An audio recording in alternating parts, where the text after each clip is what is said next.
Hey, everybody. Fuck. Oh, this is gonna. What? Oh. Well, you have an extension, right? Yeah.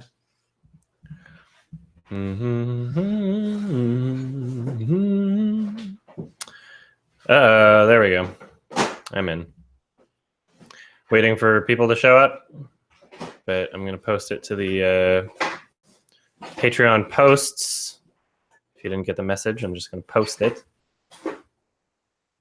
Post title.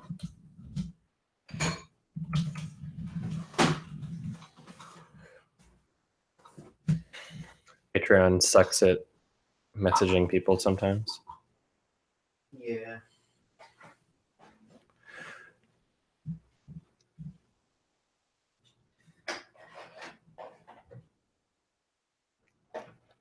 All right, it's posted.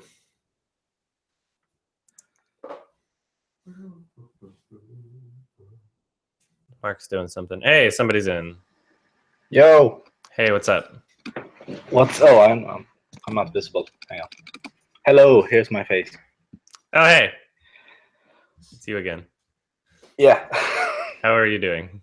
I am doing fine. However, I am very tired, so probably won't stick around for that long. Well, you can always join the revolution and drink a caffeinated Pepsi beverage. Well, I do have some Mountain Dew. Oh shit! The white trash of soft drinks.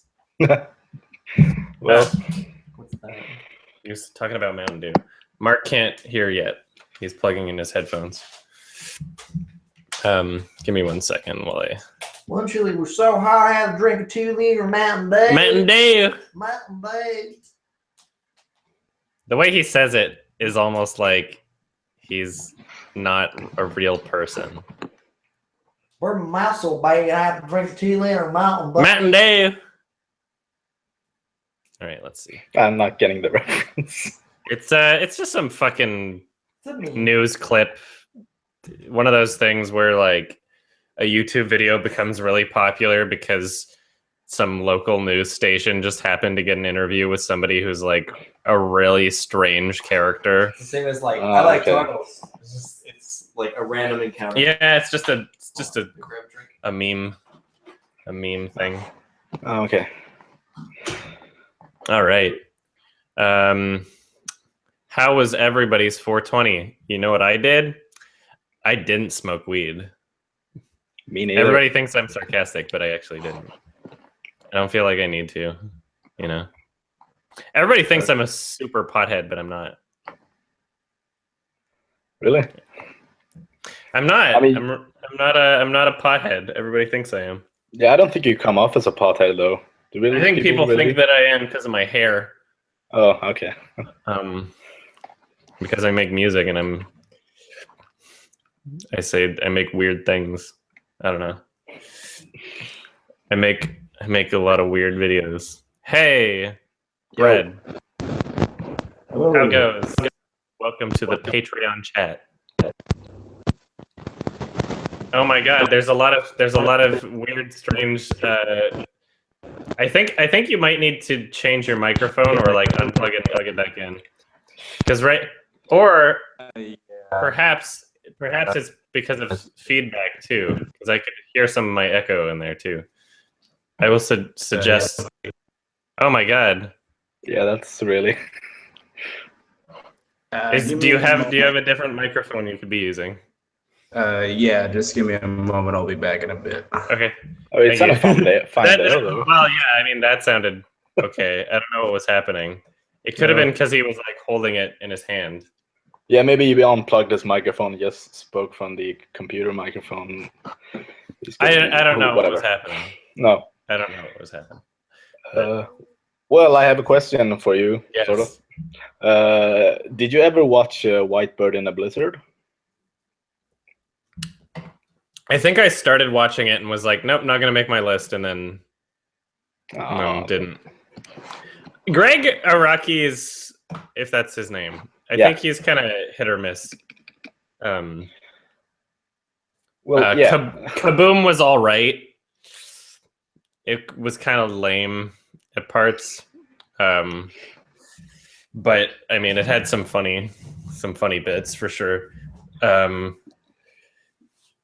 obviously, he has 2 really great movies. But yeah, I don't know. I don't. I'll watch his. I'll add things to my watch list if he makes them, but I don't expect them to be like great movies. No, he has a very distinct style, and you have to kind of like love that style in order to love his movies. Yeah, maybe. Yeah, like you haven't seen any of his '90s movies, right? No, I don't think so. No, I don't think I have. they're like batshit crazy and like the least accessible movies of all time, probably. That's funny. Yeah, Well, but I love them. That sounds appealing, actually. I don't know. Yeah. To me. All right, how are you doing? Is your microphone in order, Bread? Can you hear me, Bread? Your username is Bread. I don't know what your real name is. Mr. Person who's not from Sweden. Right now, I can't hear you. Just FYI. Your microphone. Just FYI. Beforehand, right when I said that you should fix your microphone, and you said you would be back in a second. When you said that you would be back, it actually sounded fine. So I don't know. The issue is the headset, in fact. Oh, okay. Well, you're sounding okay right now. Well, I'm on a just phone naturally, so it's gonna be some level of shit. okay. No, that's fine. It's the only thing I was concerned about beforehand. Like, I don't need perfect quality. I don't care about that shit. The only thing I was concerned about beforehand was like the feedback of being unable to hear conversations. Yeah, I understand. Like, my buddy runs a live stream. We do like every year, you know, Mhm. New Year's, and we spend like a good hour just getting audio fucking good. Getting good. Yeah, like just want to say I've been a pretty big fan of yours for the past couple of years. I've only now been able thank to you. come into a situation where I can help you out. Thank you so Do much. things that make everybody happy, you know. I appreciate it very much. Just been playing the bejeebus out of Persona 5 for the past hour. Oh shit! Everybody has. Everyone's saying it's really good. It looks really good, Yeah, but I'm just not. I don't know. Like, I wish that more of the If game. you enjoyed Persona 4 or Persona 3, it'll be everything you want it to be. I Like, enjoyed Persona 4 very much until it got into the combat, and then I just. the combat has not changed. The combat has not changed. Like, it's part of the reason I couldn't get into the stick of truth. It's like yeah, they added a couple I more love features the to story, it. Like I love the animation, but it's just like I hate turn-based combat unless it's Pokemon. Yeah. Like they added guns to it, which is kind of cool. It's Yeah. like you can just take a whole turn and just shit on them with your gun and not care. I don't know. I'm just like it's not a play style. If you enjoy the story and stuff, yes, but if you didn't like the gameplay of the combat, it has not changed. So exactly, and as far as I know, that's like a significant amount of the game. It's kind of it's you're gonna be combat. So I feel a like lot there's with no this. point in even trying. I might as well just watch a Let's Play, but too bad because they're gonna copyright strike everybody. Yeah, I know. I mean, I don't know. Atlas might not, because they're not like crazy about that kind of shit. They would. Like- They have been.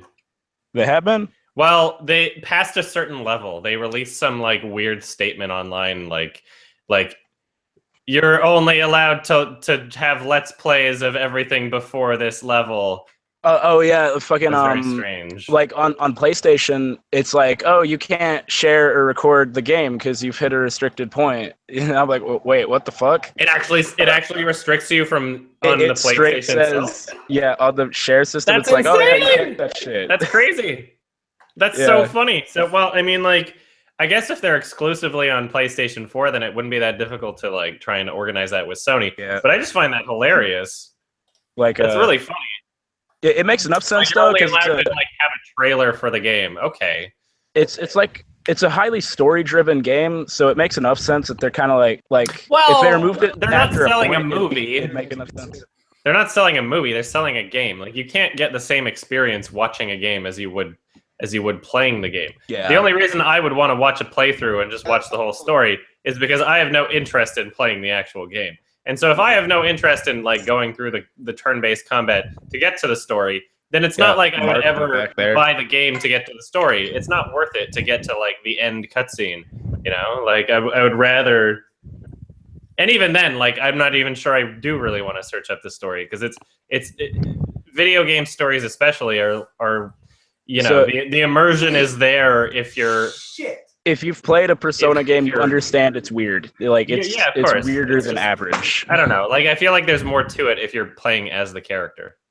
Yeah, like they let you name it, but they get around it by like they show your name and like the text, but they don't say it. And I'm like, more games should be like Fallout 4 in that regard. Like I thought that was really cool. Yeah, that's kind of funny.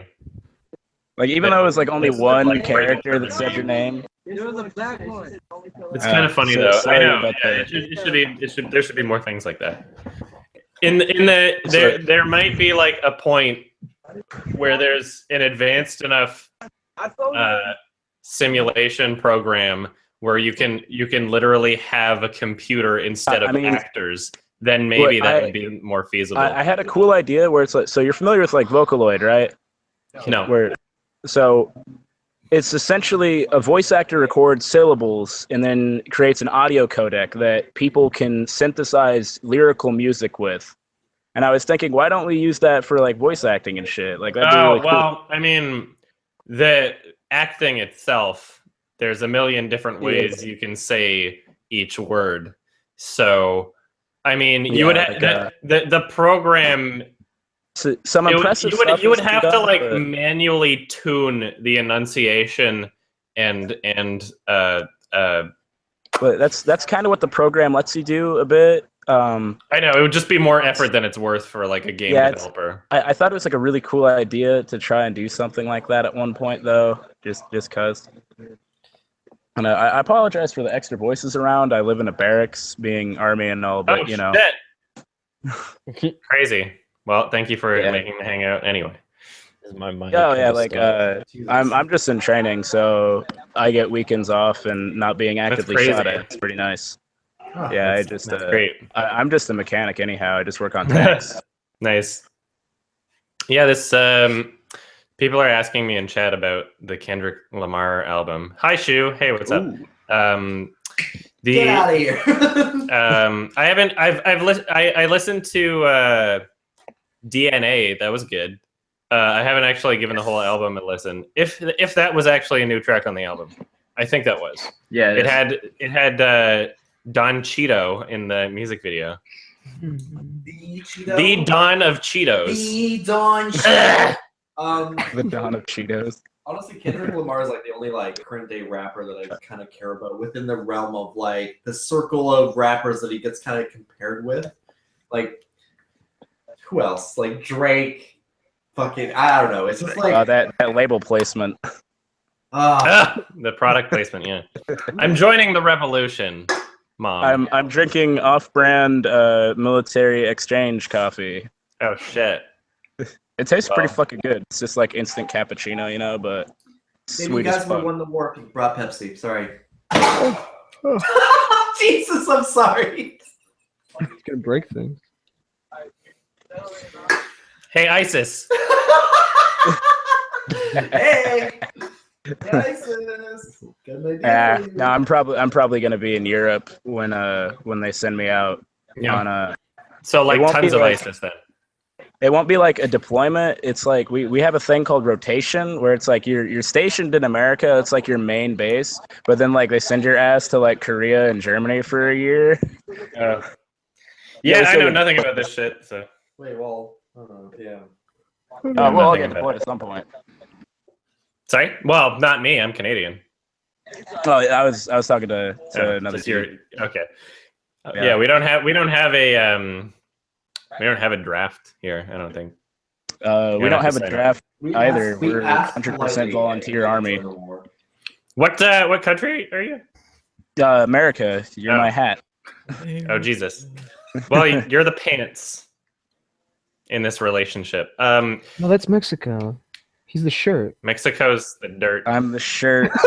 Canada's the face. and we have Mexican pantalones. Mexico's the dirt. But no, wait, doesn't America have a 2017. draft? Like you have to sign up Well, for the. We have select service, but it doesn't really like come into effect really, like not since Vietnam. But this is Trump's America. I mean, he did put a request in for like 28,000 more soldiers to join the army, but we're 100% volunteer right now, so I think it's going good for that. Yeah, we'll see. I mainly signed up because tanks are cool and I wanted to travel. So yeah, That's cool. Yeah, as long as shit doesn't hit the fan. that's what you say. I like. I don't know. I'm not really a doomsday person, but You've seen anything the could missions, happen. The World War III roster's already been posted on CNN. Yeah, yeah. People are overreacting, but still, I mean, it's like we did kind of. So it wasn't nuclear, but it was like 21,600 pound bomb, known as the mother of all bombs. yeah. I heard about that. Yeah, it was. There was like a cave network or something, and we're like, ISIS is there, and just dropped it, I guess. And Trump's like, I didn't do shit. They just did it without me, and I'm like, that's bullshit. We all know it. That's funny. But whatever, it's a How living, everyone is They give me a place to sleep and food and shit for free, so can't complain. Someone in chat is asking how I thought of Passengers. It was hilarious. It was really funny. I could buy it on 3D Blu-ray if I wanted. It's really funny. I like that it was being touted beforehand as like this feminist movie. What? Yeah. Since Because of when? Jennifer Lawrence. I don't remember. Who said that? People. Okay. Fucking But the I've been going concept- ham on like Google Play movies. Like I've spent too much fucking money on that shit, but they give like such good deals. I got like Hacksaw Ridge in HD for $15. Jesus. I'm always like, Sweet. I got it first. I don't know. I'll only really buy digital if that's where the best quality is available. Yeah, I understand. Like you want to get the best of the best, but like I'm in the army, and like This is true. I have like this is my stuff. All Mhm. of it. I can't This see is my- anything. It's too dark. That's the accidental analogies. Mhm. Point is, it's like an empty, dirty ass locker. Yeah. Oh shit! What was I gonna say? we keep the lights on. I We don't remember. Snap time is sacred. Hey Merc. Hey Merc, what's your opinion on the Linkara movie? Oh, dude, best movie. I think honestly, probably the best thing to come out of Channel Awesome really in the longest time. I was like, can we get some quality content, please? And then they gave the Link Car movie, and I was like, this is amazing. There's so much depth. They go in depth with the characters. They explore realms and things about these characters. These amazing, well fleshed out characters that Linkar just comes up with. 90s kid. Other guy. Stolen character from This is Stewie. FBI man. FBI man. He was my favorite. Did you actually watch We it? did. We watched it with Bung, Hyojin, Kaidel War. We all watched the Linkara movie. I also watched that movie on Rabbit with people that were Hang on, watching what's it like- exclusively to cringe. Yes. It was- Fuck, I watched your videos on it, but it's like the new best worst director. Like, Gil Breen? We were yeah, is he getting anything new? Is he working on stuff? Since the video, yeah, he's made Pass Through, and he's in the production for his next film also. He's going to continue making films, and this is why I'm so this glad. is why he has literally surpassed every good bad director, is because he Because he not only doesn't give a continues shit. making films, but he continues to make films unchanged from like uh, computer violence. no outside influence. Yeah. yeah. Well, although on his Kickstarter page for this one, it seemed as though he was being a little, I don't know what I. Like trying a little harder to be a dumbass. No. It seemed like he was being a little self-conscious in like some small way. I don't know. Being less memey. No, he wrote on no in his pitch video, he said that there would be no deserts or hacking in this next film. Fuck, he's watching your videos, dude. He's hunting you down. He's gonna hack your computers. Like he knows the meme now. Like he's seen But, either Red Litter. I mean, video I or mean, somebody. it's not as if those two features exclusively are responsible for the quality of his films. Okay, but Mecha Jesus still has to stay if there's no deserts or hacking. For my Who knows what'll happen? I'm excited. I'm a Neil Breen fanboy. I will support him, even if he kills my firstborn. for my film class. That's the admission price for the next movie is your firstborn child to Yeah, sacrifice alien Mecha preparing for Jesus. it. I've got a surrogate ready, so I'm writing an Yeah, analysis good. of, I have Neil Breen's backups. Style. He's just standing there with a knife. That's one. Dude, like, So you can I'm use the heads and seriously the regretting desert in a Chinese and movie. coffee right now. Like, they do not mix. Like, they're having a war in my stomach right now. dude, coffee and a lot of things don't mix. Coffee's a diuretic. I mean, like, but normally it doesn't affect me like this. Like, Yeah, But- greasy but then, Chinese like, food is probably not a don't great. put coffee on top of curry. That's my advice for the day. Yeah, it's like Fucking all who? fiber and then diuretic. Yeah, it's gonna Yeah, it's gonna be a bad idea. I mean, Shoot right through you. It's gonna go- I'm a it's gonna go god right on an through espresso machine, but you know that's not an option in the army. My sergeants are like, dude, don't buy a fucking espresso machine. I don't even know what is this 13 Reasons Why movie everybody keeps asking me about. I think Mark knows something. I heard it was. I think Mark kind of gave it I don't away. want to say anything. Let's see. Mark, what do you know?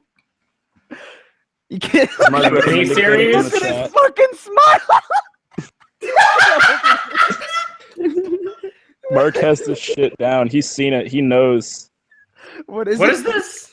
This is a part of his master plan. It's top. What is? I don't.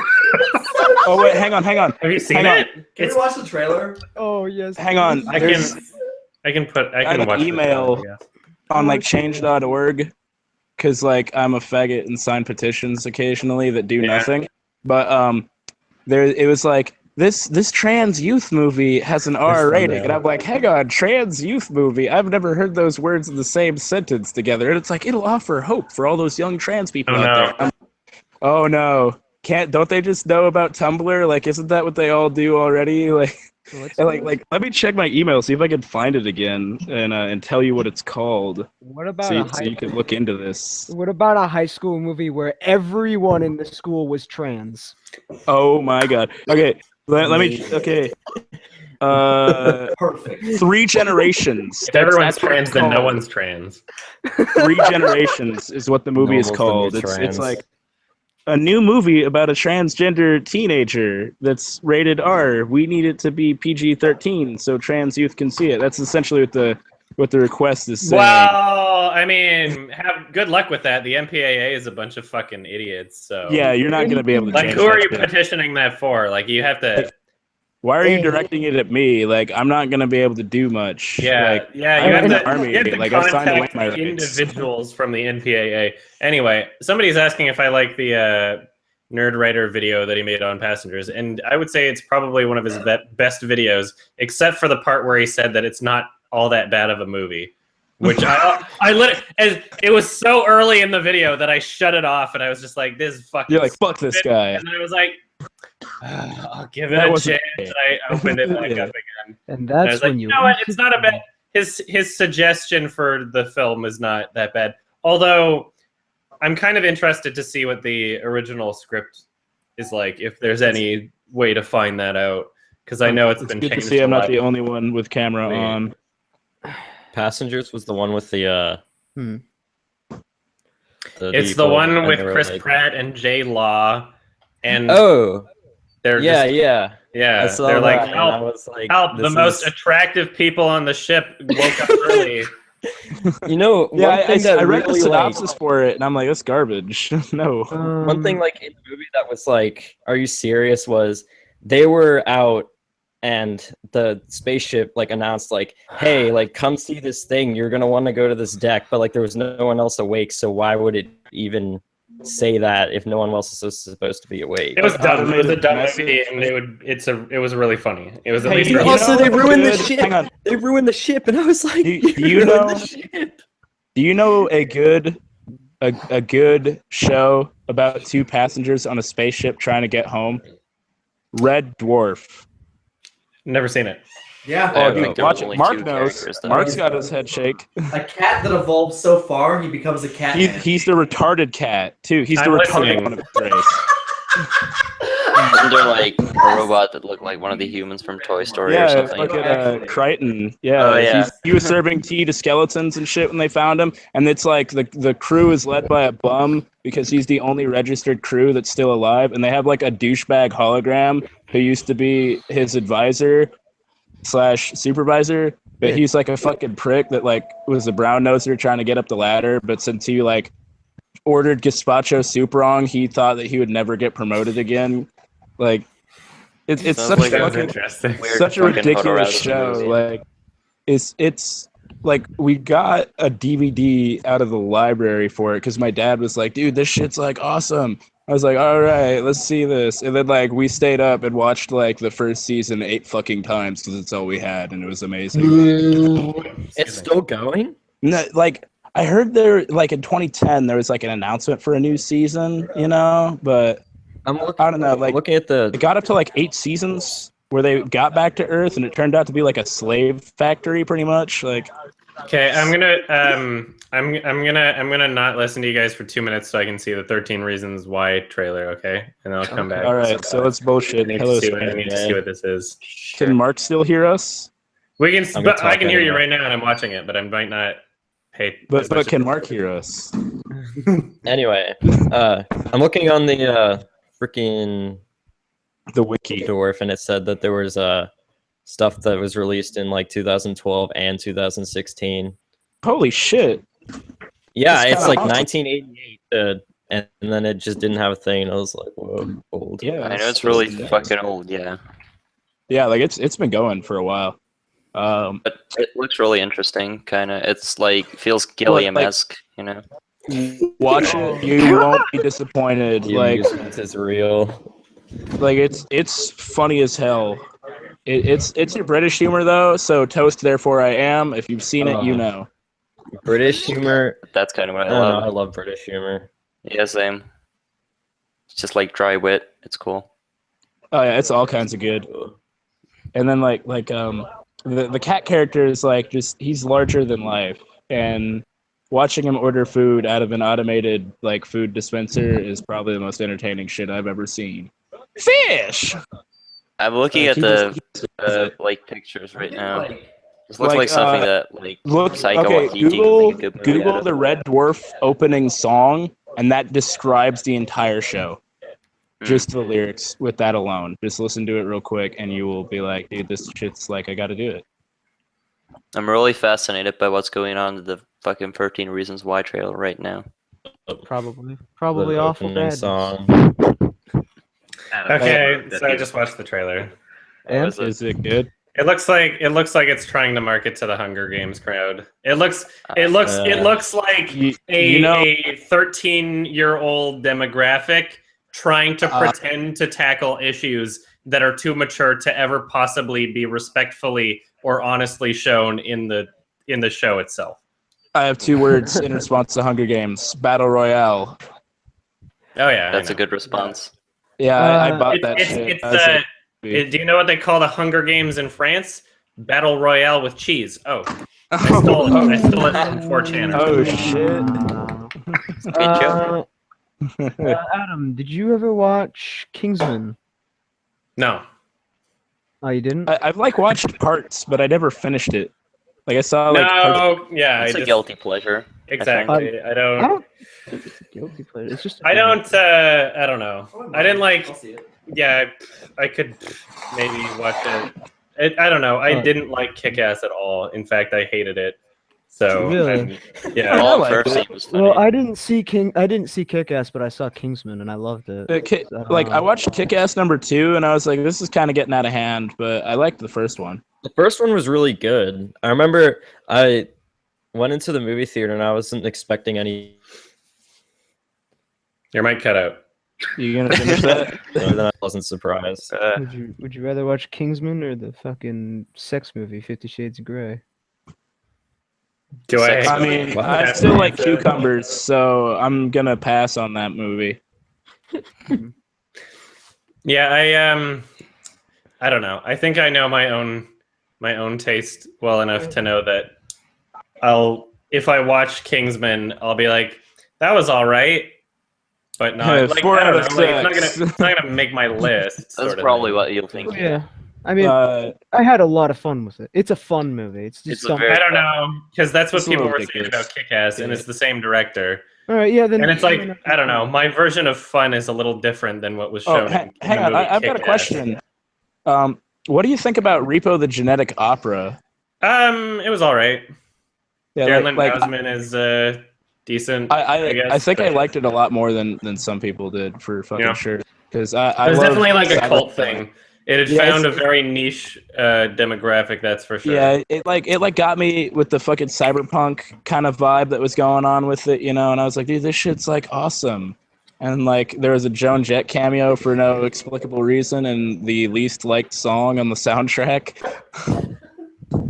Yeah, I watched like, it. she It was didn't all even right. sing; she just played the guitar. But I And was then like, yeah, that's the kinda weirdest cool. thing was like after that, then they made the movie like Repo, or like Repo Yeah, Man. And they were and like, the- we're taking the idea, but we're getting rid of the music so we can sell it to people. So they got rid of like everything that made it fun and unique. Oh and yeah, then they're like, made we're this- taking the this concept. taste. We're taking We're like, here's this concept, that's taste. That's it. It tastes like grits if you close your eyes. That's another obscure reference. I don't know what it is. Matrix.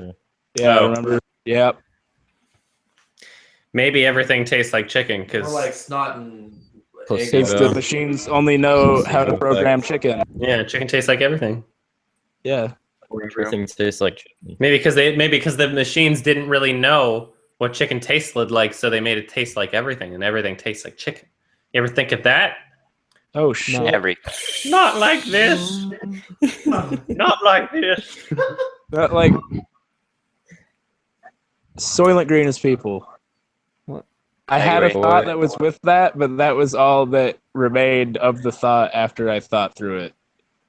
Yes. So Can someone that's explain evil. what THOT means when someone types it on the internet? Okay, Well, I feel so, like I'm turning into an old man already. so a I thought. don't even know what that means I either. don't know what Okay, that I means got either, it. yeah. that So- hole over there. Please Hold on. explain. So basically, it's meant to be like a teenage girl whose understanding of the English language is little to none, and they speak almost entirely with slang and OMG, just LOL kind of stuff. Yeah. well, Exactly. that and the fact that they're just plain fucking stupid. No, I want to actively no, hit there's- people that just say lol. Like I feel a rage in my soul when that happens. There's That's definitely. I hate it when people I say don't know. rip I fucking swear that people use thought LMAO, THOT rip. as a noun. People use that as a noun, and that's what I'm curious about on the internet. Yeah, But it is. It's a noun. It's an anagram for that hoe over there. Oh, thank you, Jesus Christ. Oh, I just looked it up on Urban Dictionary. Thank you.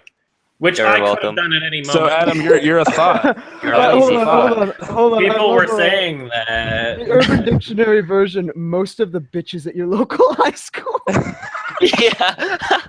Oh my god, I can't even tell you how like basic my high school is where I live. It's like ridiculous. Everyone Yeah, hates it. clean. She's like, It's not basic Everyone. because I've It's done literally basic like- boy, and She's basic sucks. Is wet man the same as wet mang? That is Wet mangoes. she's Wait, I like, don't know Mango. what Is is it? going on. Yeah, thank you for Oh, hey. welcome. Your slime review. Oh, thank you so much. Oh.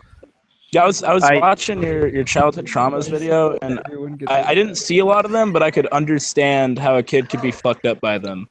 Yeah, Oh, yeah. Did you ever watch When you were Goosebumps editing- as a kid? Yeah, I watched Goosebumps when I was like Goosebumps little, and I fucked read me like the up. books and stuff, dude. I was afraid of Hey Arnold. It was when you were editing What? that scene when the slime monsters in the dryer, and I'm just like, whoa, wait a minute, what's going on here? Yeah. That image. Well, that's in because I my knew I head. would. Where did that come from?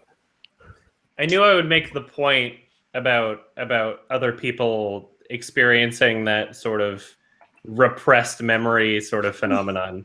Oh yeah. Oh yeah, you And probably. so when you fucking- said there's that, I people was in just like, therapy I just now because of you, screen capped Adam. I just screen capped it without saying anything. Oh, I just of course. scratched my face and now it's showing up red. I don't know why I did that.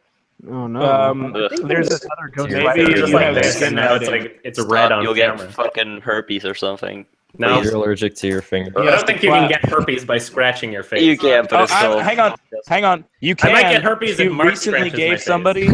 If you gave somebody with herpes a hand job and then scratched your face with your herp hands. No, because it Yeah. does like, isn't it? Okay, yeah, it's contact. Apparently, a shit ton of people have herpes. That's No, Apparently, it's like 40% there's simplex 1 and there's simplex 2, and anyone who had any type of cold sore has simplex 1, and then like actually transmitted as simplex 2. I'd Yeah, say I don't there's- think I've had either. I'd say there's a 50% chance that someone in that room has herpes. What the I have fuck? both. Mark, you have herpes. Sorry, Mark. Just kidding. I've got derpies. no! Herpes. Is something? Herpes and derpies. It's like herpes for the eyes. What is funny? Like something funny about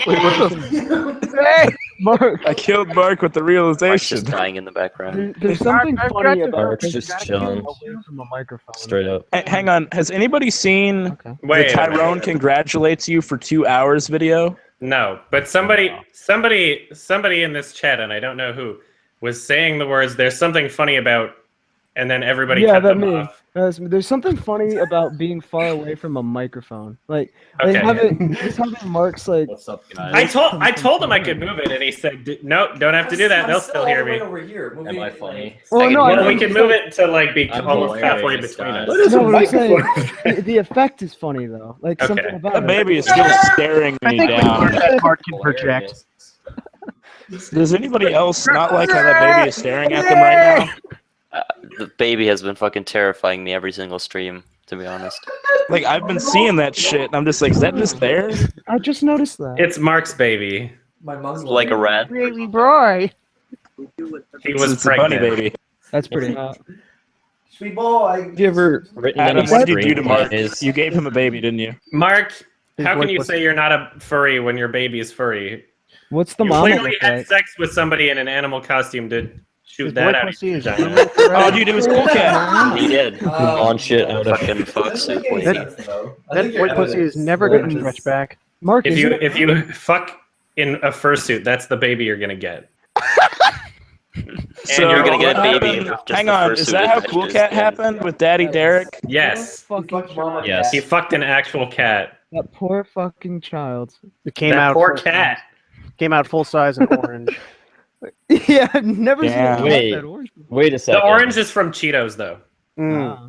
Yeah, Wait, so if he was like a Cool white Cat's cat, mom but then is like he also just a ate cat. nothing but Cheetos and became orange. Cheetos in her pussy. Let's be real. What if he fucked like a female Garfield? Wait. He was If just Cool feeding Cat's him mom through his is pussy, also like a feeding him cat. Cheetos. Oh yeah, we've gone over the ethical dilemma of the relationship of Daddy Derek. Did you And, go? and his So- family. The weirdest thing that has happened to a cat in my family is we gave a cat like Robitussin because it had like a cough, you know, and we're like, we don't have I like don't think you're humans, supposed to right? do that. And then the cat went into a coma for like a week, and then like woke back up and was like fine. So I guess Hold on, like, where's PETA going on here? if you don't want to go to the vet and your cat has like a cold, give it Robitussin and it might be okay. No. Mike. You Nice. did not learn what you should have learned from this incident. Yeah. Let's save $60 or kill the cat. Yeah, The cat didn't die. Human medicine is That not was for fine. animals. Yeah, but like Actually, shot a like, no, not Robitussin, Tussin. you know? I don't know. Just slap some tussin on it. It'll be fine. Yeah, I feel if you like- run into like Tussin's never ending. Put some water in that bitch, shake it up, got more Tussin. I didn't even know cats could get colds. Yeah, I didn't know cats could get Dog- AIDS. Can a dog get cold? Cats Did you know? cats get AIDS. What? Are you serious? No, they I actually know No, a cat that has. I AIDS. fucking I'm not shit you kidding. not. What? My cat FIV. Did I have died the of cat You're on AIDS. immunodeficiency cat, virus. but it's cat Have you AIDS. told but it's Mark- not That's actual horrible, AIDS. but that sounds It's really it's cat the like AIDS selfie. virus. It's autoimmune deficiency syndrome for fucking cats.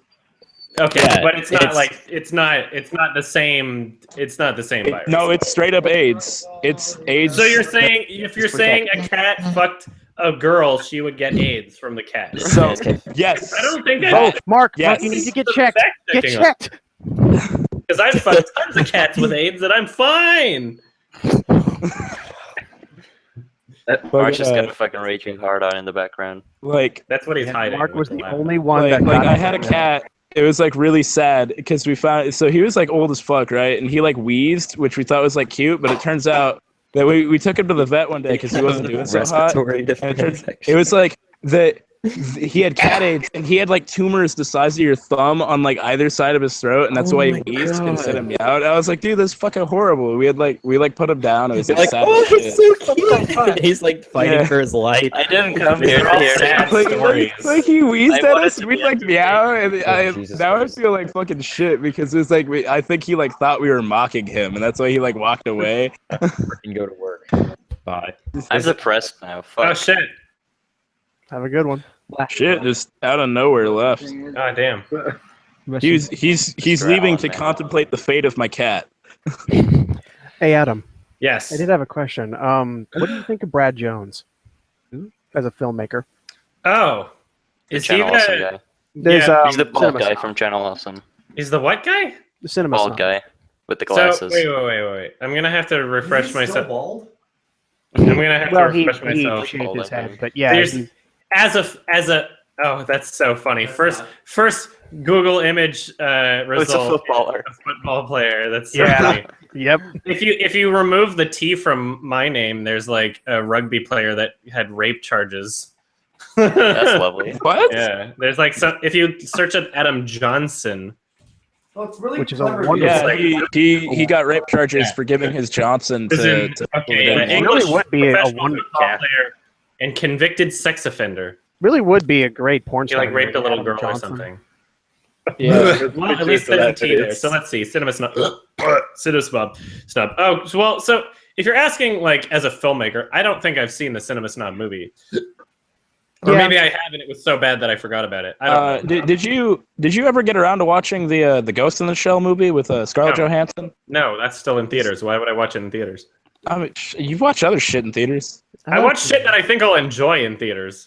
Oh, it So, looks really money- nice. The reason why everybody says it's like visually impressive and that it follows the source material well, and It's that like Japanese Blade Runner, to be honest. that like it honestly I don't know, is. I'll watch it. I don't feel like I want to watch it trapped in a room full of people where I don't get to openly speak about my experience and or skip through Where you can be like fuck that or like giggle at Yeah, Frozen. I want to be able to yell at it. I mean, Michael that's Pitt's in like, the movie. He was good in it. like Michael hang Pitt, on. he's always good. Just Oh, real yeah. quick. Oh, speaking of yelling and Yeah, Michael swearing, Pitt's in it. He's the robot man. Oh fuck! I love my yeah. pit. I can't and people say that Scarlett Johansson He's really like good at it, fit the role really well. I want him to Michael my pit. Oh wow. No shit. I guess I the mean, one Mark's reason there. why I did bring that one up was No. if you want to check out, it's like $4 to rent his movie on Vimeo. He just put out a movie called Jesus Bro, Jesus, bro. which is a big Jesus old Bro. parody on all of the Pure Flicks Oh series. shit! that he put out. That sounds funny. That's a decent And concept. it's pretty smart, I would say, and it's one of the first movies where they actually got a huge professional crew to make it. Oh, dude, you got Last Night on Earth? Yeah, they Fucking love that it's game. actually really good. Yeah, Okay, I'll watch list. Oh yeah, I love Last Night on Earth. I played the preacher and was like a zombie killing machine. So Brad Jones is responsible for part of the screenplay. Who's Ryan Mitchell? He's Ryan Mitchell. Yeah, He's he's Ryan Mitchell. Who the hell's Yeah, he's the this? director. He's working in Hollywood in LA, but he's one of his friends who's actually okay. one of the few that actually made it. It's like more professional. Well, yeah, That's what you'd say. and I'd say more professional. He's been on actual productions, and he's in Sharknado. Somebody commented in chat saying Canadian Republicans are different. There's no Republicans in Canada. They're called conservatives. liberals. And the conservatives in Canada are more liberal than America's Democrats. So You got fuck. There's no such Everyone's thing as a leaving. Canadian Republican. Hangout's just like shit its pants. Like I don't know what happened. When does I it don't not do that? Everything's fine on True. my end. You just kind of like dropped out and came back in. Yeah, so. just like it was just like, oh shit, it stopped working, and I'm like, that's bullshit. Fucking Moto. How much music theory do I know? Somebody asked. I don't know. You know enough to make a music that gets covered by Blondie. Exactly. Yeah, that's true. How's that for you? Yeah. I know at least 5 music theories. Theory 1. Ooh. Next game. E minor is a good chord. Use it more often. That's just a theory, though. Theory 2. Did you know that you're on Spotify? Yes. The next I sat down with one of your albums the other day. I really Are you fucking on love Google your stuff. Play? Because I'll listen to that. I don't know if I'm on Google Play. I'm gonna have to figure I'll out. check. I'll check. Maybe. Add, It's just my demo shit, right? So. Yeah. Demo disc. Oh, by the way, Adam, speaking of music, I got a question. I think I am on Google Play. Yeah, I am. Dude. Yeah, I Well, can that's listen to your shit now. The It's last just ask- my, it's so fuck, you old are, though. dude. It's so, like take it with a grain of salt. Alright. It's old. It's old. No, of course. Like It's good. you got some cool album covers. I'll just have Yeah. to make sure that my So Google is it Home cool? doesn't pull up Adam Johnson. Oh. Yeah, Well, like- search it. You got to search an unkindness because that's What about the, Adams Johnson? Oh, Oh, yeah, 'cause oh, that one. Yeah, you're gonna So, find the music if you search up an unkind. Speaking of music, I've recently been listening to they're like a Korean group, and I don't want to say K-pop because they're not like poppy. They're like jazzy almost, and it's their name is a train wreck. They should work on it, but they have a good sound. It's called Humming Urban Stereo, and Interesting. I can't explain it. Just go listen to their single Honeymoon. Like it's fucking awesome. I'll Like, I just- open a tab and I'll listen to it later. Yeah, like it's hard What to was that called? describe. Something honeymoon. Sorry? Humming Urban Stereo. Urban. Yeah, they gotta work on the name. But, And you then know, there's which song? Honeymoon. Oh, hey, Adam, I've got a question, Yes. actually. I've been really getting into Radiohead recently, and I thought, what do you think of them? They're good. They are good. There's some songs that I've gotten stuck in my head. I don't actually. I don't think I've ever listened to like a full album, but that I don't have any negative opinions of Radiohead. They're really what good, do you- actually. If you like, yeah, I don't know. Most of the stuff that people say is bad, and pretty much everything else is really good. So, yeah, I really recommend them. Did my But they're- camera rotate well? What? What? What the fuck? Your stream just—I don't know if that was you. Or Camera is fucking. Yeah, rating it. I turned the phone. Okay. Yeah, like, Jesus Christ. That's fine. That's fine. yeah. Is my mic okay, by the way? I see Yes. my You're little coming through thing good. popping Your up mic and is. down. Your mic is. Mwah. Perfect. Hey. Wait, fuck. My phone's camera has surprisingly good quality. Like, Yeah, it does. damn, like this is one of the new Moto phones, and I was kind of like, I don't recognize the name, you know. And the lady at the store sold it to me, and it's actually pretty awesome. Had to hold the headphones on there in case the burp just flew him across the room. Yes. Yeah. Like, And it's kind of fat. That's oh, you got a dude. He has a question. That's a funny joke, chopstick philosophy, by the way. But anyway, sorry. Who was asking a question? Yeah, I did. The profile picture on yours, like your shit on Spotify, is that your custom made by you? That was You that was an album cover that a friend made for free Oh, okay. back in like 2009 or 2010. Because it looked like someone a fan made an album cover for you. And Yeah. posted it on Spotify. That's what it looks like. Oh shit. But I just, mean, like, it doesn't really matter. I'll have a better album cover for my actual album.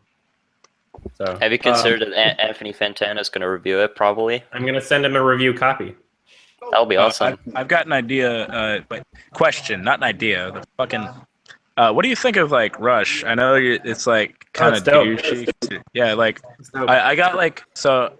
I found him playing Guitar Hero because they have like 2112 on there. Yeah. On Guitar Hero Warriors of Rock, and I was like, dude, this shit's like really awesome. And I looked into them, and like, I just like started meeting random people. They're like, oh yeah, dude, you listen to Rush? Like fucking, they got a new album and shit. And I'm like, what? They have a new album? Oh, that's weird. Well, this is in 2012. It was like a Clockwork Angels. Yeah, that one was really good. I liked it. Oh, speaking of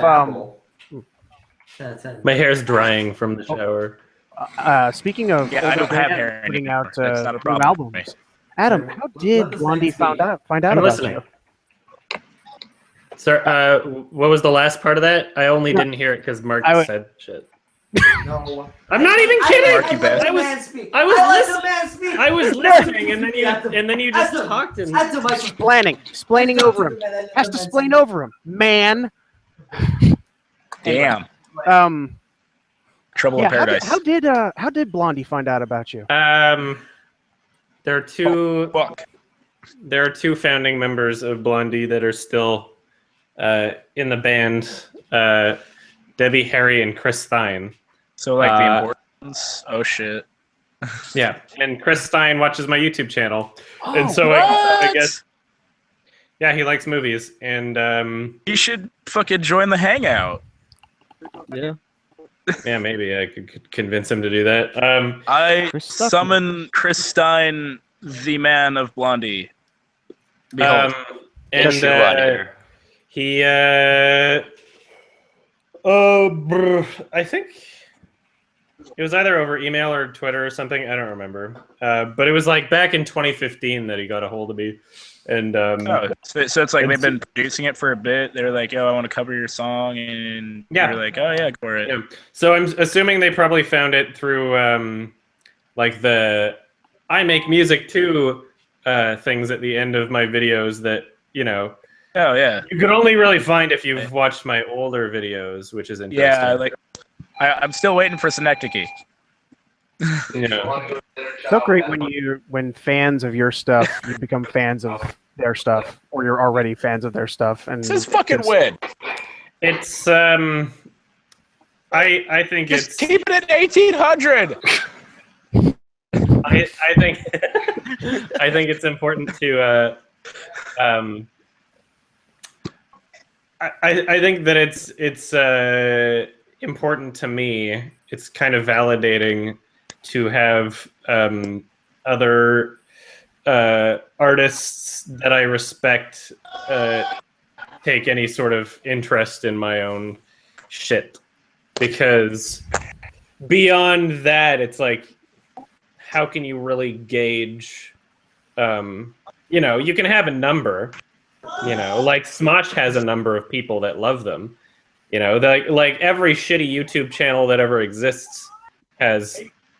Like every big YouTube channel that's like, Nision has like 2 million subscribers, but it's like I think what's important is to take note of like who other artists and professionals are gravitating towards, which is also why there's like among I feel very lucky and accepted. I feel I need to explain this real quick. Sure. I'm sorry. I'll hold that thought. But if you hear need to people, explain it. if you hear people hollering "Ground Zero" in the background, that means somebody is being tackled and viciously pummeled in the asshole by like 10 other guys. Oh no. So that's what's happening right now. No worries. No worries. Where are you again? I'm worries. Gotta get Fort down Benning. I'm in Fort Benning. Sounds like a great party. I'll bring the booze Training barracks on a Saturday, and the condoms. And the lube. I think that no, we don't need condoms. And Mark. Yeah, Mark, you're coming. Sorry, what? There's 10 guys being pounded in the asshole, so I thought I'd invite you. Yeah, you're about to join That's the army, Germany, Mark. then I understand. Can I was an can exchange student in Stuttgart. There was like fucking 50 nudist beaches. It's fucking Yeah, insane. Germany In doesn't give a Stuttgart? shit. Yeah, dude. But this is Stuttgart. Georgia. I am. This Oh is- fuck, never mind. Wait, I can't that's pronounce not on the anything. coast, right? Yeah, Adam, you were saying before the Oh, sun. there's the PA. Oh yeah, sorry. Adam what was I saying was something. what I was saying is it's so before now I gotta backtrack a little because there was a flow to it that is no longer It's existing. So essentially what I was saying is that it's important to recognize what other artists and creatives, or at least successful respectable artists and creators are actually watching themselves, because at the end of the day a number doesn't mean shit. You could be like, and that's why, like, even as a person who has hundreds of thousands of subscribers, I'm breaking a million. well, not for a while. Even as a person that has hundreds of I'll thousands have like a 177 subscribers, it doesn't really, well, at least for myself, I don't know about, I can't really speak for everybody, but at least for myself, it's difficult to try and give myself too much credit if it's just like, oh, X amount of people watch me, because I don't know who those people are, right? And I don't know if I can trust one's if I can trust the opinions of just X amount of people, because fucking Minecraft Let's Players have like 2 million subscribers.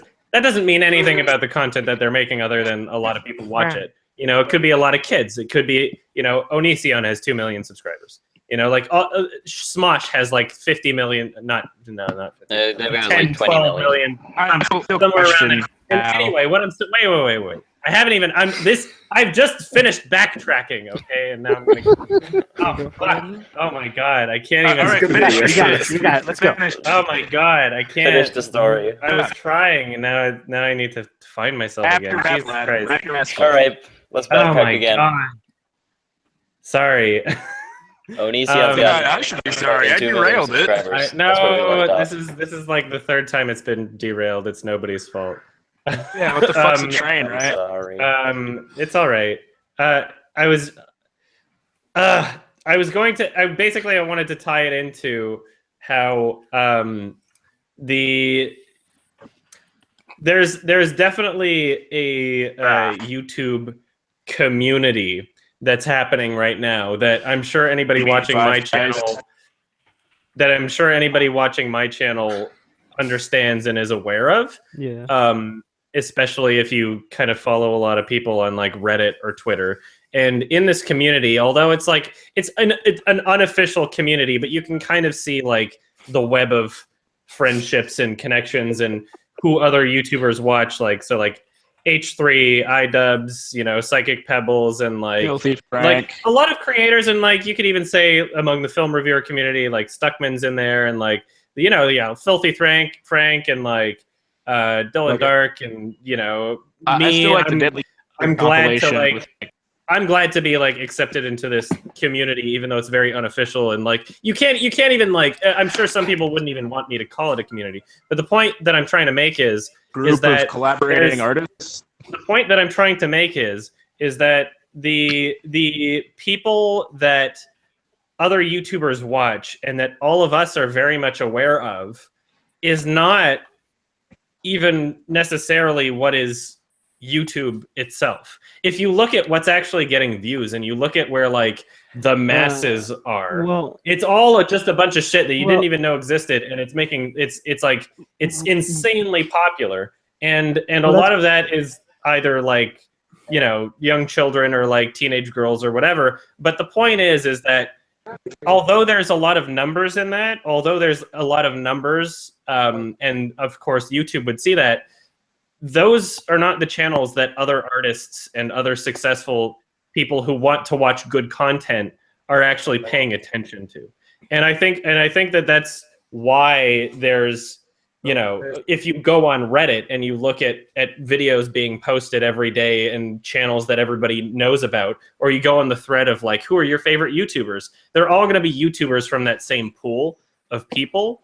But you're never going to like see like, oh yeah, one of my favorite channels is Smosh in one of those like on one of those Reddit threads. Like, But you know that they're successful, and you know that there's a lot of people back watching there. them. Like, There's it's this such a- there's this weird The guilty pleasure bubble. channel. Yeah. There's this weird bubble in a sense where like to a lot of people, it's like those other channels that are much more successful and much more relevant in probably YouTube's eyes. Those channels almost don't exist to people in the world that are just trying to watch YouTube and actually want to Care. watch quality content. Yeah, Is like what I'm saying. You're It's never like- going to see. It's like you have like the indie YouTube community is what you're trying to say here. well, No, what I was trying to bring it back to the point of like other successful artists taking note in your own material, and that's and basically what I kind of want to say is like you can aim for the masses, you can aim for like the younger demographic and make clickbait and make shit content and be successful to a degree and make, you know, you can whore yourself out, so to speak. But I think what's more important, if you want to be if you actually want to make connections and you want to work with people you respect and, you know, have yourself get noticed by people, then you have to aim your content towards what you think is actually quality content, something that you can hold up to criticism. like Jimmy Fallon is never going to know what Money Jeff is. I don't even know what that is. Jimmy, yeah. it's a late night show on television, but it's anyway. like a split. You know, you have the Well- YouTube community and a well, lot of names and yeah. well-known names and people that, you know, if you spend a lot of time on YouTube, you do know exactly who these people are. You're very prominent and Pyro is very prominent, but you know, it's very humbling to have someone like Blondie, who is, you know, all throughout everything and so prominent that it crosses all lines, cross over the line into this small YouTube community.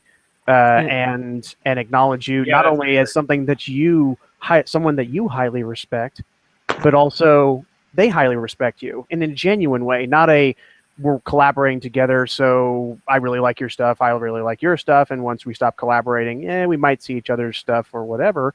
Yeah. But in that they truly enjoy your stuff and you truly enjoy their stuff. Yeah, that makes I mean, for an like, amazing collaboration. If there's some there's some what's the word, comfort in knowing that if their goal was to just pick some random YouTube music person just to advertise and promote their new album, my channel wouldn't be the one that they would pick.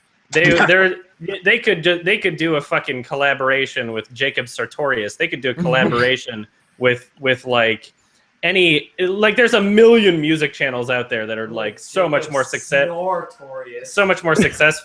and also like the channel that has found success has nothing to do with my music, and so it's nice to know that like they are covering it because they like the song. So that's Yeah. I'm sure also it seems like the channels like Jacob Sartorius and the ones that start off on the internet that try and eke out or become more relevant or purposely try and become more relevant in outside of the YouTube community seem the least genuine. Oh, of course. Hang on. Yeah.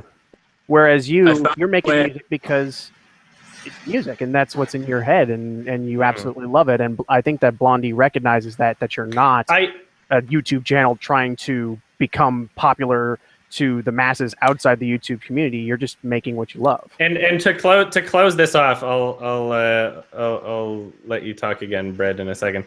To close this off, I think that's where the line is kind of drawn, is that you know, if you're marketing yourself, there it sometimes it takes another like actual artist or creative person that knows what the fuck they're doing to actually recognize that you're serious about something.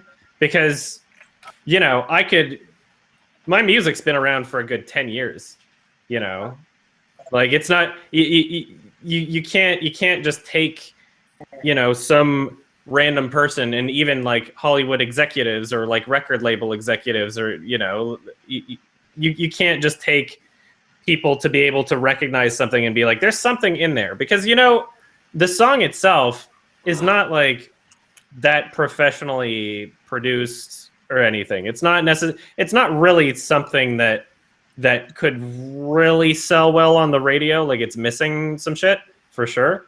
But because Chris Stein and Debbie Harry are very successful, very talented musicians, I think that helps them in a sense. If they were to come along something and be like, oh, there's actually something there, I can kind of see what the potential is there, rather than judging the product as its finished product. And I think that's important to recognize, especially if you're somebody that's trying to promote yourself and market yourself, is that the majority of people, vast majority of people, are not going to judge you on your potential. They're going to judge you on what you've already done and what you've already accomplished. I had this very naive understanding of how I could market myself back in the day. You know, like all my old music videos that I made were essentially just me trying to communicate, like, hey, I'm playing all these instruments and I made this song and it's original music and I play every instrument. And I thought that would be enough to you know, if as long as I put it out there, then there would be somebody that came across and be like, get this kid signed or something. But that's not true. That's not true in the slightest. And if you want to make it big on YouTube doing music, you have to do cover songs, or you have to make a crazy video like OK Go. You're not going to make it big on YouTube making original music. You have to be derivative, and it sucks and it's sad, and I've learned a lot from that. And anyway, I'm gonna the only reason that like I'm finding success on this sort of scale with it now is because I've made derivative content from my film reviews that then other successful people liked and then went to find my music through. You never said you never. That's not a game channel, and actually how I ended up finding two people are talking at the same time. You go, Wetman. You do your thing. I was just saying, yeah, you never expect what avenue the success is going to come from. Whenever you intend and set out to say, I'm going to make success by doing this, then, you know, you find a lot less of a direct success from something like that. Whereas a song that you made, you didn't intend to go out and be the multi-instrument man. You made it because you liked it and because you thought it was a good song, and someone else recognized that. And that became off a lot more genuine. Yeah, I would say so. Adam. Yes. This is going somewhat in the topic, but like, so the we can change topics. I don't care.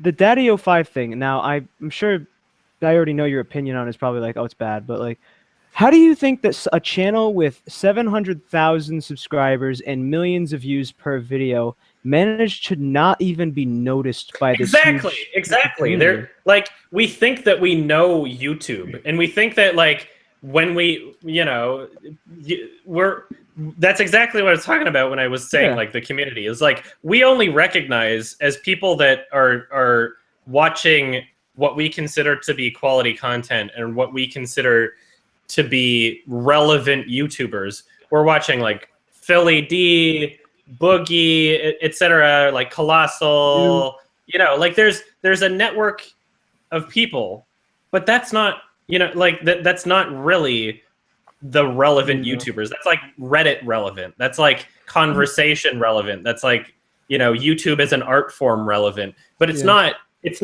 relevant in terms of the numbers. Perhaps H3 to some degree. But yeah, I mean, like the bulk of YouTube viewership is all of these weirdly like you don't know they exist until it's already too big. Like what? By the time I found out who the fuck Leafy is here he already had like 1 million subscribers. I was like, what is this shit? And Like, then how did this happen? I remember when And then Markiplier was like new. Have you Oh ever yeah, seen it's like they those, just pop out of nowhere, and then all of a sudden Leafy Yeah, like new guy. kind of became relevant and then disappeared again. Have you ever seen those like awfully just garbagely animated kids videos with like 40 Oh yeah, yeah. views? And you know, it makes perfect fucking sense though, because my friend has a baby now, and he's actually expecting his second baby any fucking day now. And they want me to record the birth, so that'll be interesting. You're gonna use That's it. good. I'm not using your camera. Hi, Def. Wow. And so yeah, I mean, they're still good friends, and I hang out with them, and now they have a baby, so they're like parents and shit, which is weird. But he's literally like 2 days older than me too. Yeah, they were just showing me like these the YouTube fucking like hour-long playlists of several weirdly animated nursery rhymes and shit. I'm like, you know what? This makes tons of fucking sense. It really does. It really does. Like, this is the new generation of parenting. Like, why would you? We used to have Sesame Street, which was nice. No, You I know? don't want that. Like now It's you put shit on awful. YouTube. What do you? Wow, the older generation didn't want us to have things either. So But I mean, okay, but the thing is though is that you could say that there is some merit to Elmo. There's something there. These Oh, yeah. dumb nursery rhymes videos. They're well, just, wait. We're talking about like slightly different age demographics. First of all. okay. Yeah. Like we're like the nursery rhymes are for Adam? little babies trying to that don't even understand English Okay. yet, and you're trying to like get Okay. words into their heads. Whereas Sesame Yeah. Street is made for like maybe like 3 or 4 Yeah. demographics. And at this point, I mean, like Sesame Street has a YouTube channel. I don't think they've actually stopped. I think Sesame Street's like still going. By the way, There's and like there are they a had Jack couple things that I Black wish that current generation kids had. Like the Magic School Bus or Bill Nye the Science Guy. or rock. But Oh, yeah. I think that you can actually just like get those things on DVD if you really want. Like if you want to be a cool fucking parent yeah. and you want to like get that shit onto your Quality kids, then great. content for your But kids. yeah, as of right now, in terms of the default of content that your children might be getting, I'm not really sure what that is. Because there's so much to choose from now that like you have no. I hear nursery rhyme, and I think marching cadence I don't nowadays. even know what that is. So when the army marches, we sing songs in step, and they have the strange ability, like sea shanties, to make a group of disorganized assholes sound good. Oh, nice. And a lot of them are pretty fucked up. Like My Girl's a Vegetable. Like look that one up, because I'm I not don't gonna even- sing cadence right now. That's the shit we do during marching. I don't know if or, I want to Or like Killing the Baby Seals. That's another great one. Yeah, these are actual cadence. ArmyStudyGuide.com. Yeah, that's where I pick up my cadence. Yeah. My It'll, girl's a like- vegetable. She lives in a hospital. But I would do anything to keep her alive. She has a green TV. It's called an EKG. But I would do anything to keep her alive. She has no arms or legs. That's why we call her Pegs. But I would do anything to keep her alive. Sometimes I play a joke, pull the plug, and watch her choke. But I would do anything to keep her alive. Each time she, that word's spelled incorrectly, breathes in air. It's spelled breaths in air, but okay. Yeah. She sounds like Darth Vader, but I would do anything to keep her alive. She prefers, this word is, they had some weird. It's parade. Pureed food. Sucks it down a plastic tube, but I would do anything to keep her alive. This is interesting. Imagine several hundred people singing that while marching now and screaming shit fucking piss. Yeah. Yeah, like or Sapper Daddy. That's a fucked up one. Like cadence is great, and apparently we're not allowed to swear during cadence anymore, but we have only one sergeant that like cares about that. No. So like every time he's not on duty, we're fucking screaming during cadence. Anyways, just wanted to share that little bit of weirdness. So I found a way to say fuck the share button on PlayStation and I just wanted to share the newest fucking ridiculously adorable side character of Persona 5. Uh-oh. So, yeah. Oh shit! I can't see it very well. But No, I'll you're put it- gonna close Adam's stream. It's over. No, Damn. they're gonna find out. Why am Nah, I dead it's, forever? But yeah, just look up Morgana for Persona 5. It's like he's like this cat dude thing that is used to be human. I get Persona. Yeah. Somebody asked in. Sorry. Yeah, do it. Okay, I was just about to respond to a question in chat. Somebody asked if I suffer with dandruff often, and the answer is no. I never have dandruff. I have perfect hair. I have perfect skin, and I've got a perfect dick. So I've got good genes. I'm pretty tall. I I mean, Mark, can you confirm? Does he have good genes on right now? Cocaine. I know what you mean. It's a great drug. It's an amazing drug. It makes you feel like a Superman. Makes you want to have sex all the time. What's up? That's not true. Cocaine makes your dick limp. It makes Actually, you want to have sex. No, it debatably. makes you want to have sex. A Superman. Wait, Adam, how would you know that? I used to have a cocaine addiction. Really? Wait, did you really? Yeah, I did. Addiction. Dude, awesome. No. No. Just want to Hang on. So on this topic of cocaine, Cocaine what are your addiction. thoughts Yeah. on Wolf of Wall Street? Wolf of Wall Street was a good movie. I liked it a lot. Awesome. It was on my 3 2014 hours list. of Leo. Yeah. Oh yeah, yeah. 3 hours of Leo DiCaprio fucking and getting high out of his mind. It was a good movie. That was a Yeah, really I fucking actually good liked it. I movie. thought shit. Am I the only one here who like doesn't do any illegal substances? Yes. I don't either. Alone. I'm It's legally not illegal allowed in not to do that Portugal. shit. Cocaine's legal in Portugal? It's decriminalized. Whoa. All drugs. Well, all Whoa. drugs. What is So the are Portuguese legalization guys. status of marijuana in Canada? Trudeau's like, yo, it'll happen sometime in 2018 now. Interesting. And so that's conveniently right before his re-election, I think. So, Is there a So huge it's about backlash? to like he's about to get it's always, reelected. That's it's weird. always about the election. It's never. It's literally never about the citizens. Oh, of course It's not. always about getting elected. Of course. It's about maintaining power. But anyway, if we can get some things out of it that are beneficial to our society, then great. Is there like a so- huge opposition to it? Is there a huge opposition to marijuana I wanna see legalization in Canada? No. No. The What is entire stop- country's been begging for this shit forever. What's been So- stopping it so Two far? grandmas going, Like, most of the time Yeah, that's exactly what happens in freaking like the rest of the United States. Is that we have so many old voters that it's just like no, we're You have middle America. Goddamn fucking hippies and their marijuana. we just Yeah, that's what it is. Yeah, there's barely any of that shit here, really. Get the trouble. Yeah, there's overwhelming support for marijuana legalization in Canada. And yeah, so I mean, like as of right now, you can get arrested for it. But I mean, Vancouver, it's technically decriminalized. So, I mean, like just as a city. Yeah, close to my station then. Sorry. Because you're close to Washington and we legalized it. You're- so that's you're, probably a problem up The there. mic is fucked. It's not the mic. It's Ah, his shit. connection. Oh yeah, sorry. It's your Wi-Fi. I mean, Nice shot, fucking dude. Wi-Fi. I'm on 4G. Fucking 2 bars in the middle Whatever building your right now. shit is. Well, also, Okay, Pyrocynical. so We get a hold of Pyrocynical. who agrees? I want to see Mark in one of these headsets. sorry. What were you saying about What did Pyro? Mark say? Mark was saying something. Okay.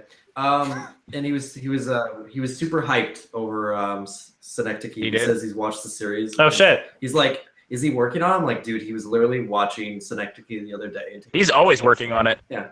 Well, I mean, like more so now than ever. He Like, has- It was like he had other. I said I would. So Wait, what? Who saw it? I'm gonna try and He's reconnect. excited, and he actually talked in depth about your video and said like it was great. And he saw Anomalisa because of it, and he loved that Who? too. nice. Who now? The lesbian. Oh, Pyro. Okay. Mhm. I like how I didn't even have to say who it was. No. Exactly. The hottest lesbian on The YouTube. meme. How tight is her pussy? Asks, what do you think of Wonder Chosen? I love Wonder Chosen. Me too. Love it. Where are you reading this? Twitter. Oh. What? Did you tweet out asking for questions? No. Why would I? I mean, we get a live chat. No, I was wondering why people are asking you on Twitter to ask me questions while we have a live chat that I'm also looking at. Somebody just like, hey, I'm gonna bypass all these retards. Well, yeah, some people will be like, I'll have a higher chance of getting noticed if I take the lesser known. The weird route. Yeah. The fucking no. Not everyone is Take the going back to. alley. I love Oh, speaking of that whole group, Merc, are you going on the Lazy podcast any single. soon? You like back alleys? Mark, you were asked a question that you just ignored. I actually can't hear very well through this headset. Fucking cunt. Well, Do we get need to closer turn to it that. on? You that very well. The pubcast. Turn down for what, Mark? Yeah, Merc, are you going No, to I'm gonna go go on the deaf. podcast anytime soon? Apparently, they just haven't really like. I've been streaming with them, but Oh, not yeah. once have I ever mentioned podcast, and not once have they mentioned Wow. me being on podcast. I mean, But if they you want ask- me on podcast. If you ask me, he's more of a scrub cast kind of guy. Oh. Nah, Well, you laughed. If you're gonna criticize my I laughed joke, at how bad it was. okay. Well, I didn't laugh, so Eh. it wasn't a joke. Anything, though. Look, you're laughing again. What's wrong? I laughed He at how just bad it laughs. He doesn't. It doesn't have to be a joke. He just laughs. Adam, you're digging too deep into this. This isn't synecdoche. No, but you love it. You love it when Adam digs deep. You love it. Well, it's called evolution, so I think you would be transitioning. Otherwise, you wouldn't evolve. Adam's Oh, He should gonna be on 13 Reasons Why. He's transitioning. I should make a movie about a dystopian future where like trans species is possible through surgery Splice. and the ethical dilemmas that it causes. No, Well, that's okay, that's Adam, hang on. the furry movie. Adam, Yeah. the movie you just described is called Splice. Go watch that shit. What? Oh fuck. That's Splice? a thing. Or Yeah, was that the Adrian Brody movie? No, wait a minute. No. Wait. where they're like No, gene wait, splicing. Hold on a second, because that I saw that movie, and that's not at all what the fuck I'm talking No, about. it is. Yeah, it tackles no, the it's- ethical Wait, issues of wait, crossing. wait. Yeah, it's kind of like gets freaky at the end, but Ew. its initial No, concept but is no, like, no. I'm but talking. like I'm let's talking. splice. No, I fucking disagree. humans I with disagree with manatees. the way that you're trying to. 999. Because I'm not talking about.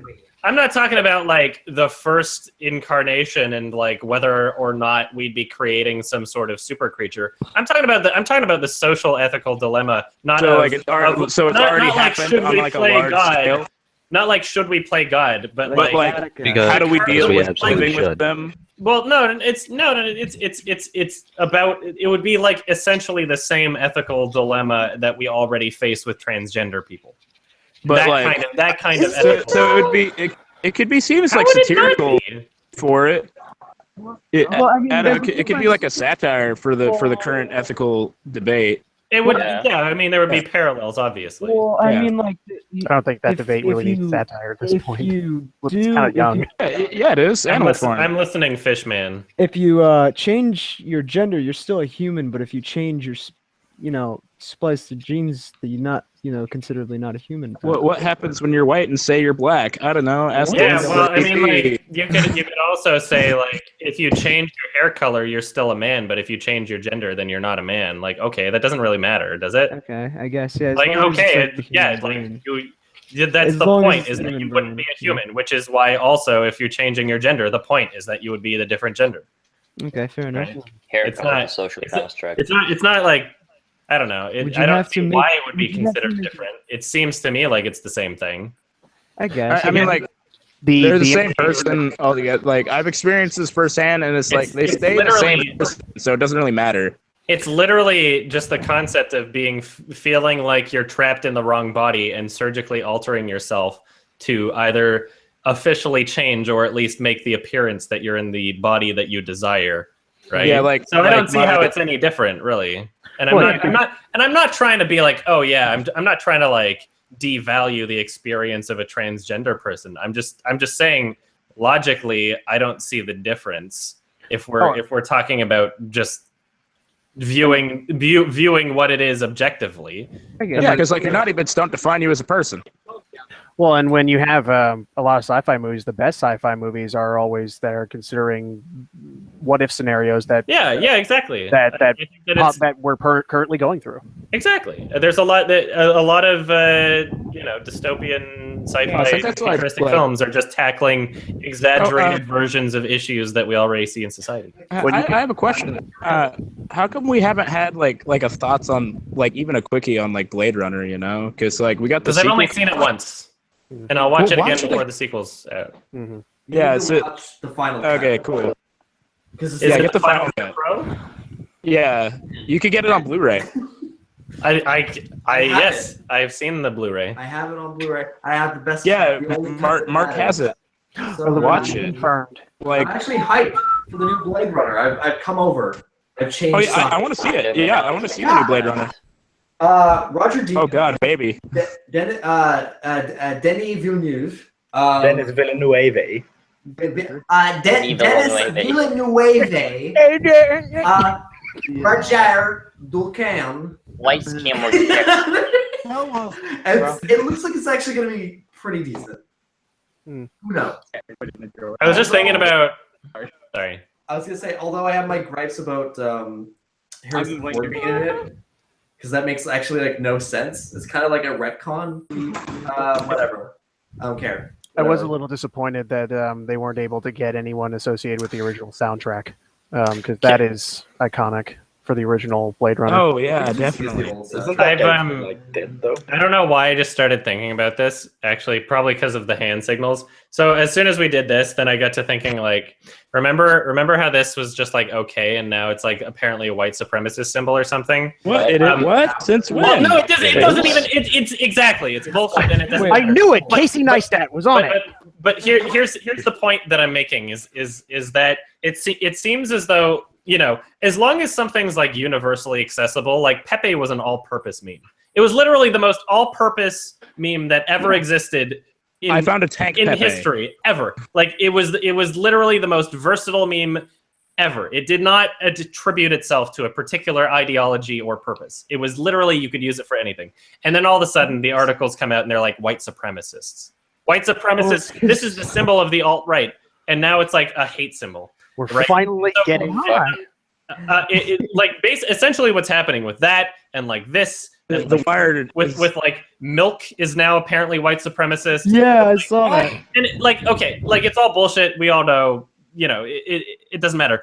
But all we know is that Tumblr is getting out of hand and we should purge it. All right, that's what I think. Essentially, what is happening is the narrative is being created rather than being reported on. So essentially what we've learned is that we can actually construct a reality as long as we lie consistently enough and continue to insist that something is the case. So why don't we do that exact wait. Why don't we do the exact same thing, except something that would more likely target those who are currently perpetuating that sort of problem. So why don't we get 4chan involved? We say, hey 4chan, hey Poll, we've got a great idea for you right now. We're going to construct the narrative that sitting with your legs crossed is a symbol for white supremacy. I'm in. Let's do it. Anybody who sits with their legs crossed is a white supremacist.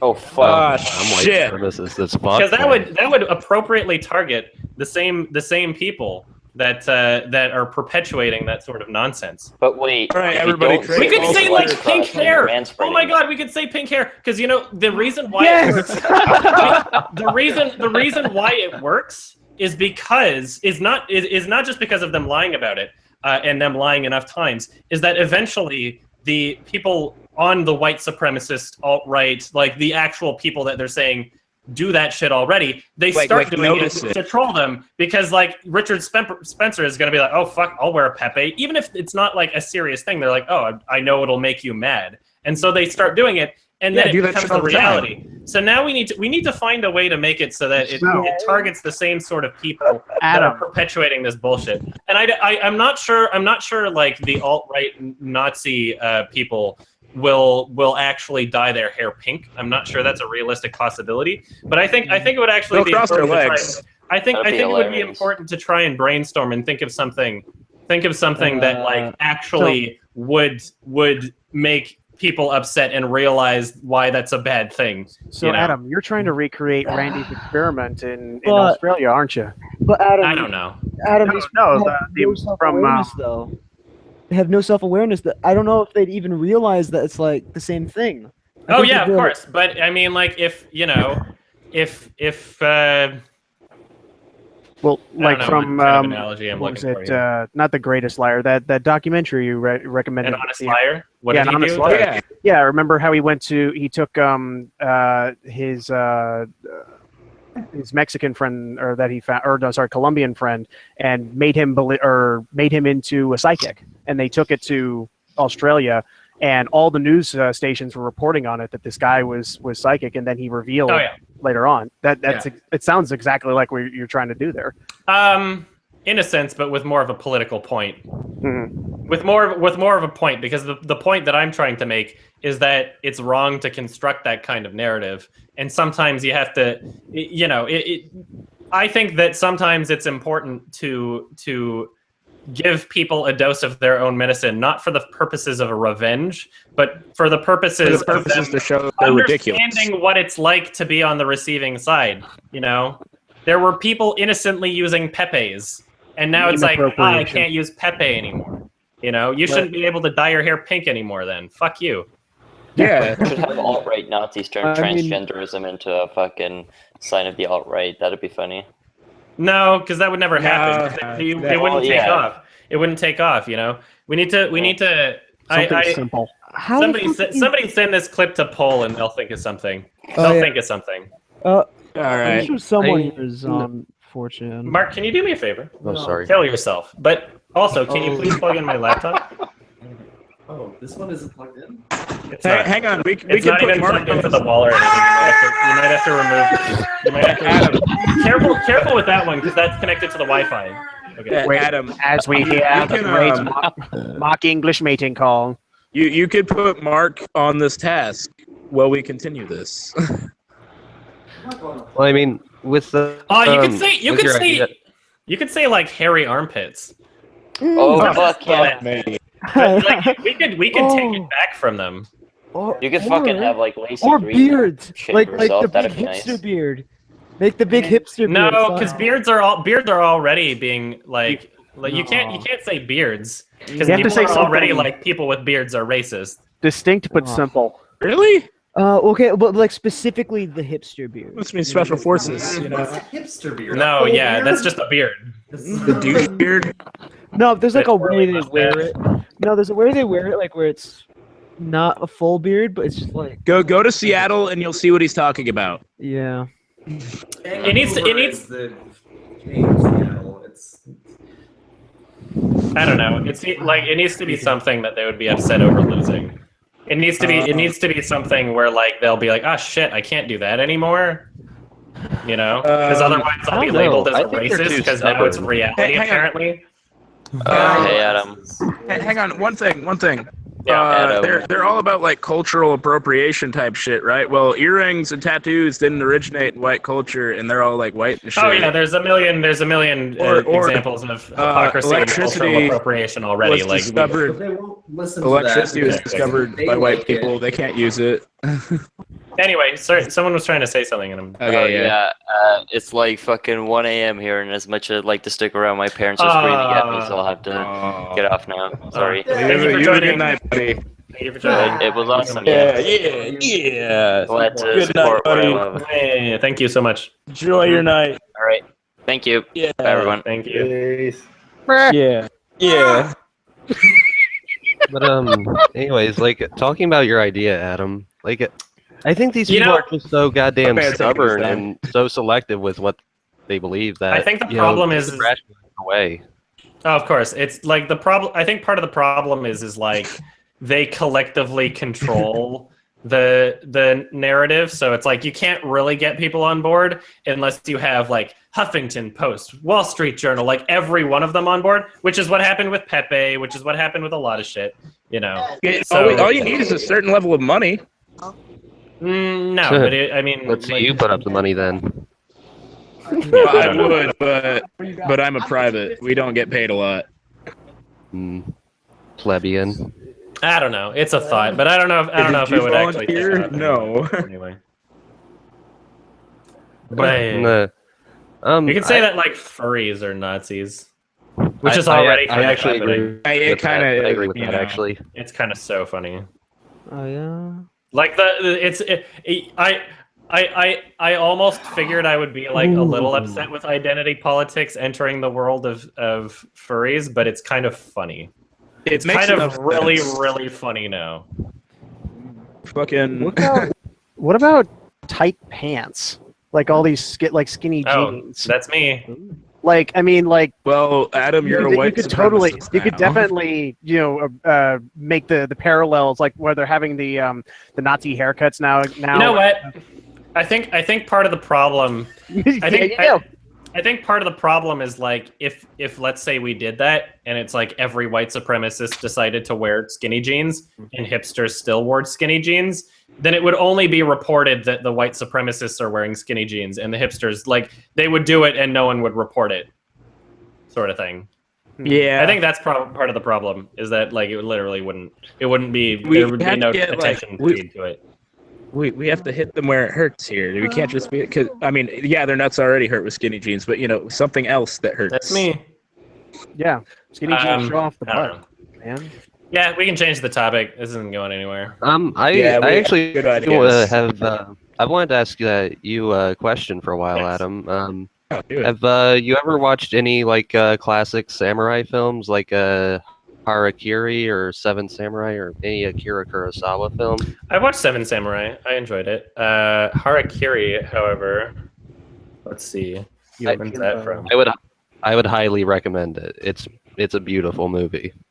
1962. I saw the Miike one, although I'm not sure if that was a remake or not. I but- actually really like. I'm pretty certain it was. Oh, was it? I It had a good soundtrack. I really like the American remake, which is called Lucky Number 11. It was really good. Lucky number 11. Really, Mark. Thanks. Lucky Number 11. No. Lucky Number 11 Samurai. That must have been your favorite one, the one with Denzel Washington and the remake of Magnificent Denzel. Seven. Denzel. Oh my God. Dude, Denzel. Double Dong Denzel. That's it. Triple Dong Wesley Snipes. What's his name? No, you don't have a plan. Denzel. Shit. Denzel. Oh. Was it my birthday a week ago? Yes, it was. Yeah, Oh, hey, cool. Happy birthday a week thank ago. you. I'm a time traveler.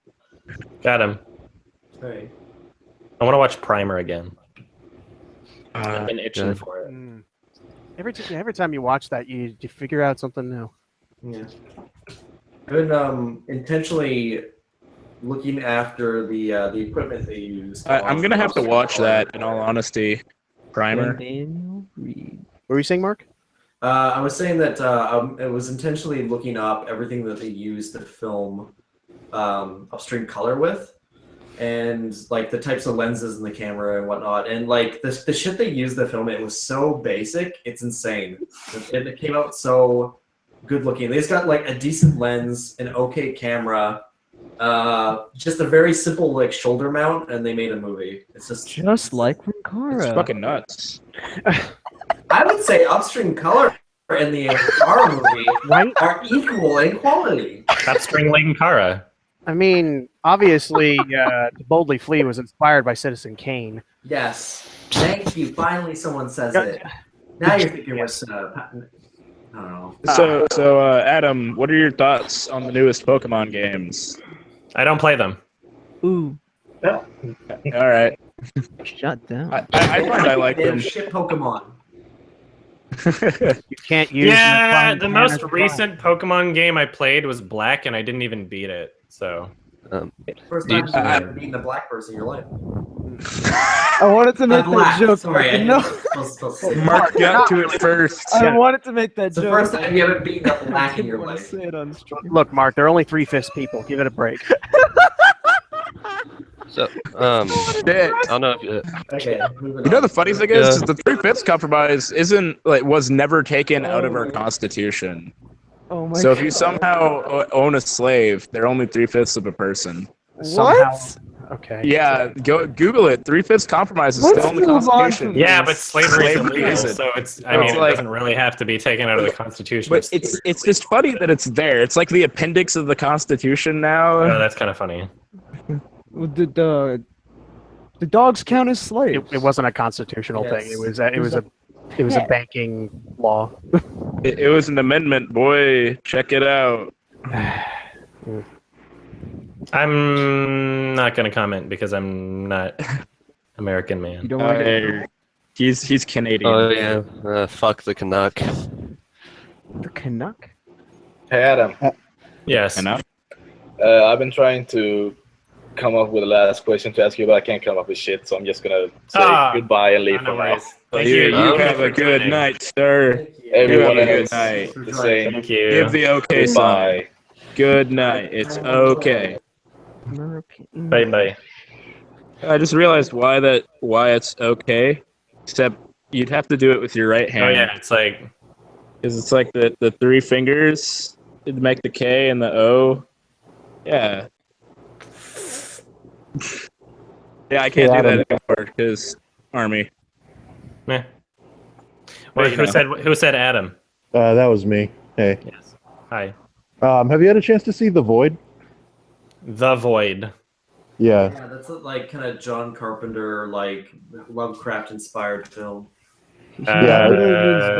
I might have to watch this. Have you Big had- focus on them trying to Aaron do everything Poole? practically. Oh, is this a 2016 film? Okay.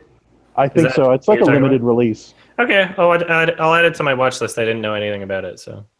Oh, have you seen the movie Changing Lanes? It's got like Samuel No. Jackson, like Ben Affleck. No.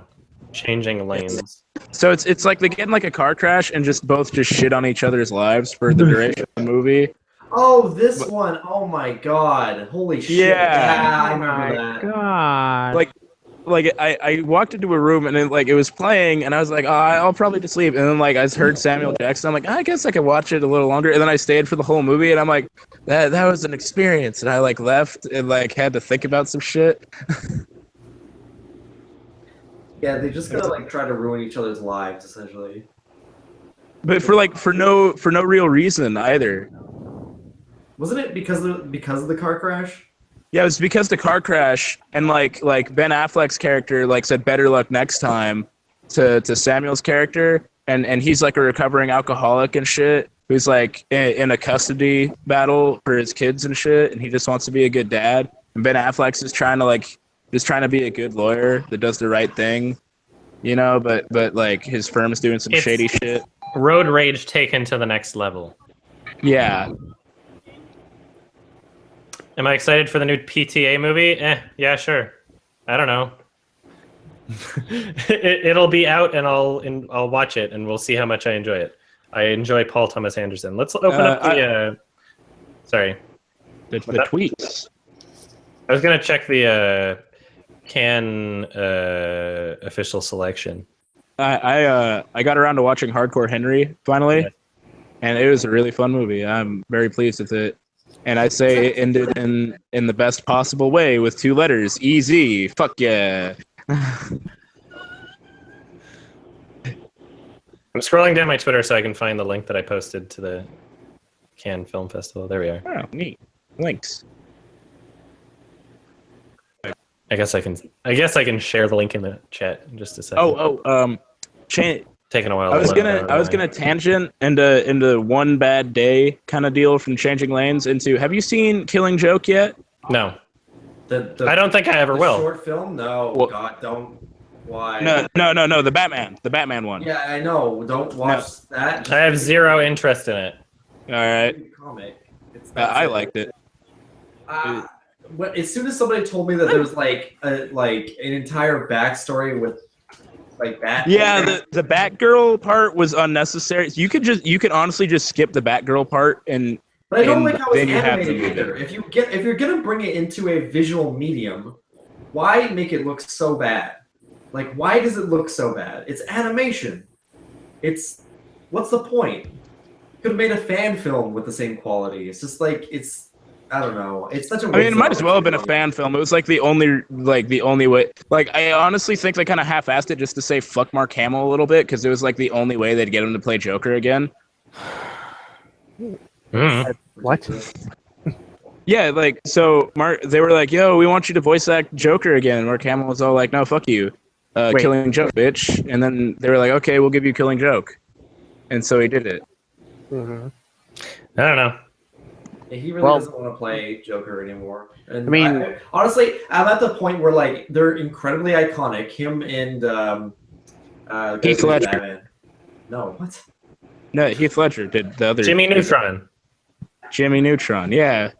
Timmy Turner. Carl Weezer? What? Jimmy Neutron. What are we talking? We're talking about Jimmy Neutron. This is Jimmy Neutron chat. Kevin Conroy? All right, Are you Jimmy- thinking of all right, Kevin I found Conroy the, for uh, Batman? Guys, welcome to the Jimmy Hang on. Neutron podcast. What's up, guys? We just got back from Jimmy Neutron the movie. What Oh, were your no. thoughts on it, Adam? Jimmy Power Hour for life. Oh, Daddy 05 literally just uploaded a public apology. Oh, good. I don't care. Yeah. No. Adam, now's your chance Fuck to get that on guy. the drama. On the fucking domestic damage that he's. Let me hop on the train. Yeah, dude, get on the train. Get some news.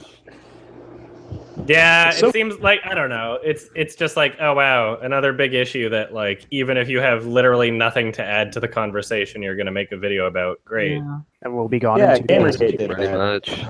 Yeah. That's kind of why I'm glad I don't have a fucking commentary channel. Yeah. You I have can like a give my vlog channel. commentary on things by having a Twitter account.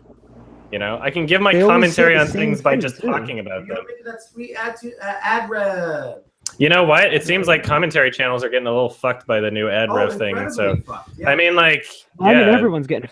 Commentary. Well, thank God. I mean, as far as CPM goes, like on all my channels, they're noticeably lower, but not by as much as other people are reporting.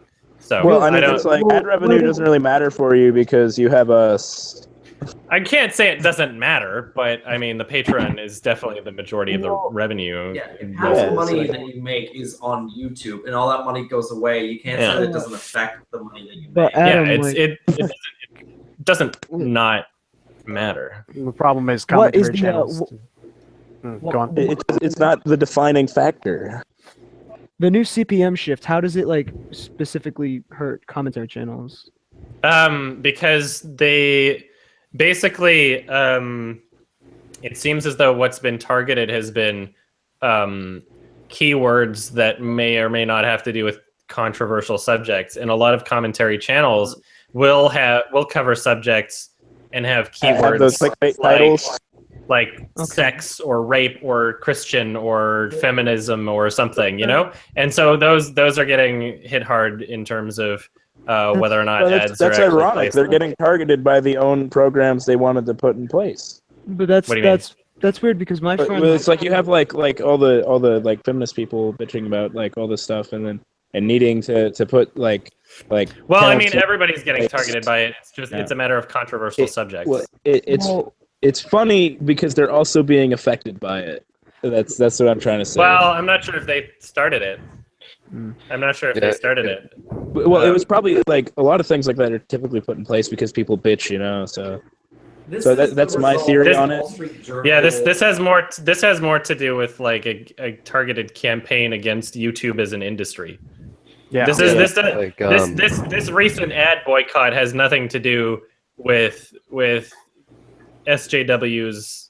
This has everything to do with manufactured outrage from a corporate standpoint, not from a social standpoint. Yeah, I mean, all the social justice stuff, like all the hateful content that the advertisers were bitching about, like They don't care about that. you know, it's just it's a bullshit excuse. It's not what they I'm actually. glad the social justice scene is kind of like dying down in recent days. You know, Is like, it? it's not really- well, I haven't really noticed it much, or that might just be because I You haven't. can had, like, willfully ignore it, that's for sure. Yeah. I'm Like, glad it's no that longer the just in your conversation face. is mainstream enough that like you can talk about it. Oh, You no. know, it seems it. Yeah, we'll see what happens at least. I think the most dangerous thing about like SJW type people is that like the corporate media and like institutions such as the DNC, like they see them as useful idiots, and with Oh, yeah. not to, Oh, the same thing about the alt right. They completely used it as a platform Yeah. to launch their political views. Mhm. Yeah. Yeah, there's a lot of useful idiots in the United States. That's for sure. Adam, look what you got me doing. I'm making okay hand signals now, just because it pisses people off. That is literally the only. You are fucking 100% right. Why are they always so 100% alt right. Oh shit! Oh. Zinga. Why are those people? Why are those people always so condescending when you're trying to talk to them? They're always just like because they feel they're superior for their social views. no, not yeah. the alt right or the social justice warriors. I think Used to that's have and they just like talk shit to you while you're trying to actually have a conversation. Wait, which group? Oh, that's from both sides. Both sides. Horseshoe theory. Yeah. Oh shit! Hang on, Yeah. X-Files theme. Do you know piano? It's a real thing. Yeah. Oh hell yeah. Horseshoe theory is very real. The X-Files thing? Horseshoe theory is 100% fucking real. Yeah. The X-Files thing is also real. Yeah. Deadly premonition. What? It's other FBI-based things. I'm gonna grab some sort of a beverage and I'll be right back. My throat Okay, is- Mark, take over the stream. Let's talk about your life. And when I get back, we should talk about some of the cans lineup because that's important, relevant news. So I'll be right back. Cool. Okay, Mark, get in here. Get What does on he that. mean by cans? Market time. Mark, get over here. I know literally nothing about the cans. Well, that's why we're talking about it, I guess, so we can learn about it. Yeah, learning, Ask learning me- experience, I like, guess. Ask me anything, then I don't give a shit. Okay, Mark, so did that baby happen because you got knuckle dusted by a furry? No? What? You sure? Keep You shaking not- the do you- Hitler hair. Do you want to talk about it? No. Actually, how I found Mungle Baby was my dad was moving out as our child home, and he was clearing out a bunch of stuff, and there's like all our toys from when we were little kids, and That's there's terrifying. a bag full of these plushies, and in the bag full of plushies, I recognized every single like teddy bear and everything that was in there from like childhood toys, except for this thing. It was just sitting there at the top of the pile. And I asked my So dad, you I was got like, the what the creepiest I was like, baby? Father, what No, is you this? took Like, it? I said, Dad, what is this thing? And he said, I don't know. I've never seen that in my entire life. And I was So like, you got oh the my fucking creepiest haunted toy from your Yes. old childhood fucking home? yes. And I looked That's at a it Lifetime and movie I plot. said, Mungle Baby. And that's it. Now it's Mungle. That's it. It's Mungle Baby. Mark, if your life was a horror movie, you would die immediately. Dude, you and Adam need to get the fuck out of that house right now. I actually think there's a very dark spirit and an omen surrounding this. It could be a bagool, it could be a ghoul. Dude, It could be some sort of dark forces spirit, maybe that's pushing me to suicide. I just expected any moment that you're both going to turn around and it's not going to be there, and of course the simultaneous. It's the camera's gonna freeze for 2 seconds. We're gonna come back online, and then you're gonna be getting killed by a blender. Man, You're gonna die by blender. All right, let's reenact the unfriended plot right now. I need to get a blender. Hey Adam, do you still have that old the old Beyblade you talked Won't about be on the a green official boy podcast? anymore. What? You'll be a No, blood I didn't actually have. Hey, what? You're gonna fucking quote me because I don't know if you're like you need to. We need to establish what you're talking about first because I never had a Beyblade. I had No, a you Smarties made box. Yeah, why would You I made keep a that? Beyblade. That's garbage. Why would I have? I was elementary school. Why would I have that? I don't know. Keep it as a Literally memory. garbage. Yeah, like I mean, Mark has a haunted baby doll. So So why don't you have a haunted Beyblade? Yo, I would keep that shit. because the haunted baby doll is a baby doll and not like a wrapper to a candy. Imagine a cursed rapper, like somebody's dying and they put their soul into like a Smarties box. Like And no, Willy Wonka. Willy Wonka dies and like enchants a golden ticket with his soul Okay. and it just floats around, just haunting kids to like eat themselves to death on Wonka chocolate. What the fuck? The lamest thing to possess ever. Yeah. It sounds like something M. Night would make if he was continuing with bad movies. The We rapid. don't know. There could have been a. It could have been a one-hit wonder. You know. Well, Dude, I'm just, dude, we I'm could make waiting it a to good see movie. his I'm actually anticipating his next film just because of Split. Also, Mark, why are you using Mac? We're all using Mac. Why wouldn't you? What? Why would? Well, no, let's not get into this PCs again. and Macs both have their own strengths and weaknesses. Exactly. I like so- games. Yeah, me too. So I have more than one computer. I like Oh, editing, and I use that. there's things I like about Macs, and there's things that I like about PCs. So I have both, and they both have different purposes. So like for my game, I'm never going to be gaming like on the road. So my laptop's a Mac. I'm going to be editing on the road. So, but I did want to. Sorry. I remember high school, our digital design. So we moved to do a new building, and in digital design class, like it used to be like PCs, right? And they moved us all over to Macs. Like I knew how to work a Mac, I just hated doing it, So out of spite, I sent. Which is the only reason anyone's using an iPhone right now is because they don't want to transition. I sent a death packet to the school network out of spite and shut I don't down. know the what death- that means. A death So it's pretty much. Using the I- bomb? I overloaded The computer? network. So I overloaded the network with its fucking data it could receive in one like little packet, I guess. Are you admitting to a crime on a live stream? I guess No, it wasn't a crime. It was No. rightful action. I have killed and I've made and murdered many men. You've also- you made it to a crime? No, Like, sir. First there was like the, So wait. essentially, I First shut down first the there was school the- network because I didn't like that I was using Macs. So it's first you admitted to abusing a cat, and now you admitted to. It wasn't shutting down your abusing; school it was network. medicine. There was some FBI. abuse in there. abuse with the intent of helping, I guess. Very malicious of So you. like Hey, that cat- abuse cat in the was same good. way that praying for your child instead of taking them to the doctor is abuse. Oh So shit! like good intentioned but abuse. Death Packet Nonetheless. sounds like a real band name. I wanted Yeah, to talk. cool. I wanted to mention Can. just the films that are coming out for Cannes that are in competition. So let's go through. Okay, so- I kind of want to just go through the list. So I shared the link, and I kind of want to just search up some of these directors because I didn't search all of them up before. But I just want to see if some of them have made things that I've seen. Adam always working. Arnaud. I'm just looking these guys up. Arnaud Desplin. Oh shit! See, look, I knew that I would find shit of things that they've already made. So Owner Gage. the first thing that is in the official selection is called Ismail, maybe Ishmael. It looks like Ismail. Ismail's Ghosts, directed by Arnaud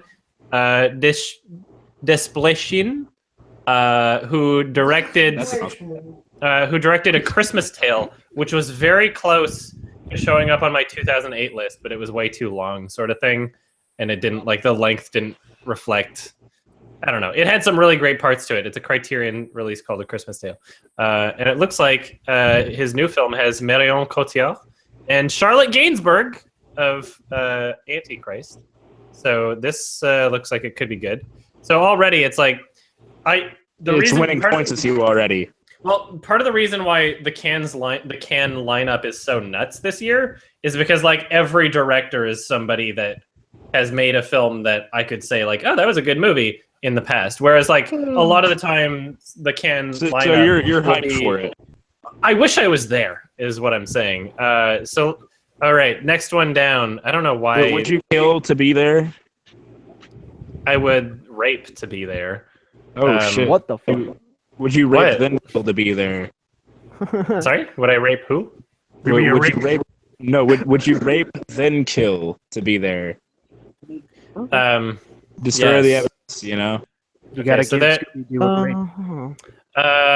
The next film called In the Fade by Fatih Akin director of The Edge of Heaven and Head On. I don't know what these things are, so Apply I can't directly say to the that. forehead. Yeah, I know. That's what I was thinking when I only saw that commercial like once. I saw it like 3 times, and then like I guess they were just tired of it and just got rid of it. Like it doesn't. I know it played like everywhere on certain channels, like forever. You can't. Bomb it doesn't Bach. exist anymore. Well, of course, I said played. So the new Noah Baumbach film. If anybody doesn't know who that is, the director of Francis Ha, which was on my 2013 list, right? Yeah, 2013. So very excited for this. Have not seen Squid and the Whale. Apparently he helped write Fantastic Mr. Fox. I haven't seen Greenberg, although I really don't like Ben Stiller. Even in Ben Stiller's like I'm entering the indie film circuit Ben Stiller, I still am not. Like, I don't know. A lot of people have like really grown on him just because of that, but I haven't really found any. I don't know. Maybe that's something I need to see, but like I didn't like any of the shit he's directed except like Zoolander maybe. Yeah. But even then it's like it's in my memory, so I don't know if I really like it or if it's just a funny meme. Tropic Thunder was kind of funny in ways. Oh yeah. Oh yeah. So can you hear me all right? Because I'm trying to have my cake and eat it too here. That's a movie. I can hear you all right. It's one of those few All right, movies cool. that like got heavily memed, but definitely was still legitimately Tropic Thunder. funny. Yeah, it was a it was a funny film. I would like to see it again. I'm actually surprised I've only seen it. I know it like it's definitely not like fantastic, but it's funny. I mean, I take it because I have a hard time finding any mainstream comedies that I actually like, and that's probably one of the few I could say that I legitimately laughed at. Yeah, I also have very, very much difficulty finding mainstream comedies. My taste. Like I just remember in way back in high school that when Superbad came out, and every single kid in my class was absolutely just drooling over it. It's always the fucking party movies, right? It's like every time it's just like to make a successful gigantic comedy hit, it needs to be just like a kind of well-made, kind of funny movie that involves people getting shit-faced. Right. And then you have it's like, oh man, it was so crazy. Oh, The You know? Hangover. It appeals, yeah, exactly. College. It appeals to Hangover was the pretty fun, crowd. though. I liked it.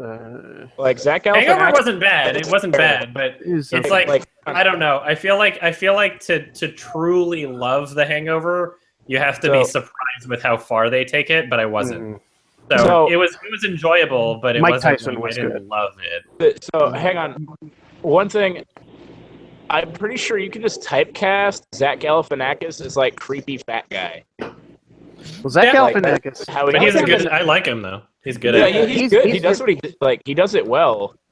Zach But it's just Galifianakis like- is always really good things by well. himself. I've seen him in like actual acting roles. And have he's you good. seen Oh yeah. Have you seen Operation Endgame? No. Something. No, I don't know what that is. So Zach Galifianakis is in it, and he's like a top assassin, but he's got like diabetes, so it's like he can't leave the base anymore. And it's like all these super assassin spies, right, that are in this underground network where they're like opposing teams, but they can't hurt each other directly, right? No but idea. Then, It's then, like- Operation Endgame comes into effect where they got to like kill each other to like get out because there's only one room for one, and it's like weird. I mean, and like cool. Like I liked it. It's hard to explain what the fuck's up with it. He was kind of- Zach was great in Birdman. Yeah, that's what I was gonna say. It's like you've got masterminds and you've got Muppets and all this stuff that he does, Hangover, but then he does stuff like Birdman. And he's never stopped like being a good performer. Exactly. He also played piano well. I mean, whenever you see Between Two Ferns, I mean, Oh yeah, he's a funny guy, and like all the stuff he's done with like Tim and Eric and shit. Oh, you know? yeah. It's and just like great. Oh, I mean, like, even if we're gonna, I don't even know what movie this was from. That clip that whenever people make some like feminist fail compilation video, they use that clip of him doing the wheeze laugh or something. Like, I don't even know what movie that's from, but he does it so well. Like even like him, Danny Jr. I think. both him and like yeah. and like Steve Carell are very talented at like the comedic mannerisms that make just a performance. Even if it's just going for like a laugh, it's still there's something to it where they're able to bring to the table. We all remember the Terry Crews Old Spice commercials, right? Yes. So after a bit of digging, Tim and Eric. It was Tim and Eric, and I was like, what? Yep. Yeah, that's what really got me. Like, I was like, what? And I looked at Tim and Eric, and I just like sat there on a fucking YouTube playlist watching. They've done a lot of kind of commissioned projects. And I was like, dude, these guys like are warehouse shit. I'm gonna Fucking head out. Pizza Boy. Oh my god! Don't breathe into your mic like that, Someone's Jared. exploding into their mic. Oh, me? That's all right. Was it me? It was you, but it's fine. Shit, I'm sorry. It was- Well, I'm gonna head out. I'm doing it into a pop filter. There's no point. See you guys. All right, peace out. Thank you. Thank you for joining. Yeah, right, man. Hopefully we get more people. So, 'cause we need that doesn't more. matter. I mean, like this is gonna end in like 40 minutes, maybe less. Yeah, that's enough time. So,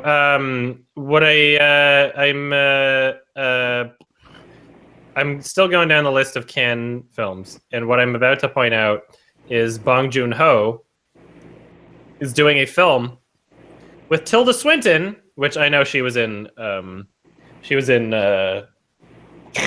Snowpiercer. Honestly, she was probably the best part of Snowpiercer. I don't know. I'll watch. Tilda Swinton. I would say she's probably one of my favorite actors. Like if I can't think of somebody else, I will just say like she's my favorite actor. Honestly, not only that, like just her, I'm really starting to appreciate her more with as an actress. But she's like, I don't know. Like I'm probably the only person. She transforms into a character. She puts yeah. so much dedication into her performances. Yeah. She learned Russian and Italian for I Am Love. Whoa, fuck! That's like. So she could play like a Russian in Italy. I remember. I remember finally getting around to watching City of Lost Children, and I was like, wait, Ron Perlman speaks French? Was like my first fucking thought. Ron Perlman's amazing. What really made City of Lost Children stick out to me was it was by the same guy that made Amelie, if you've seen that movie. Oh yeah, it's great. I loved that movie, and I was like, what, dude? Fuck yeah.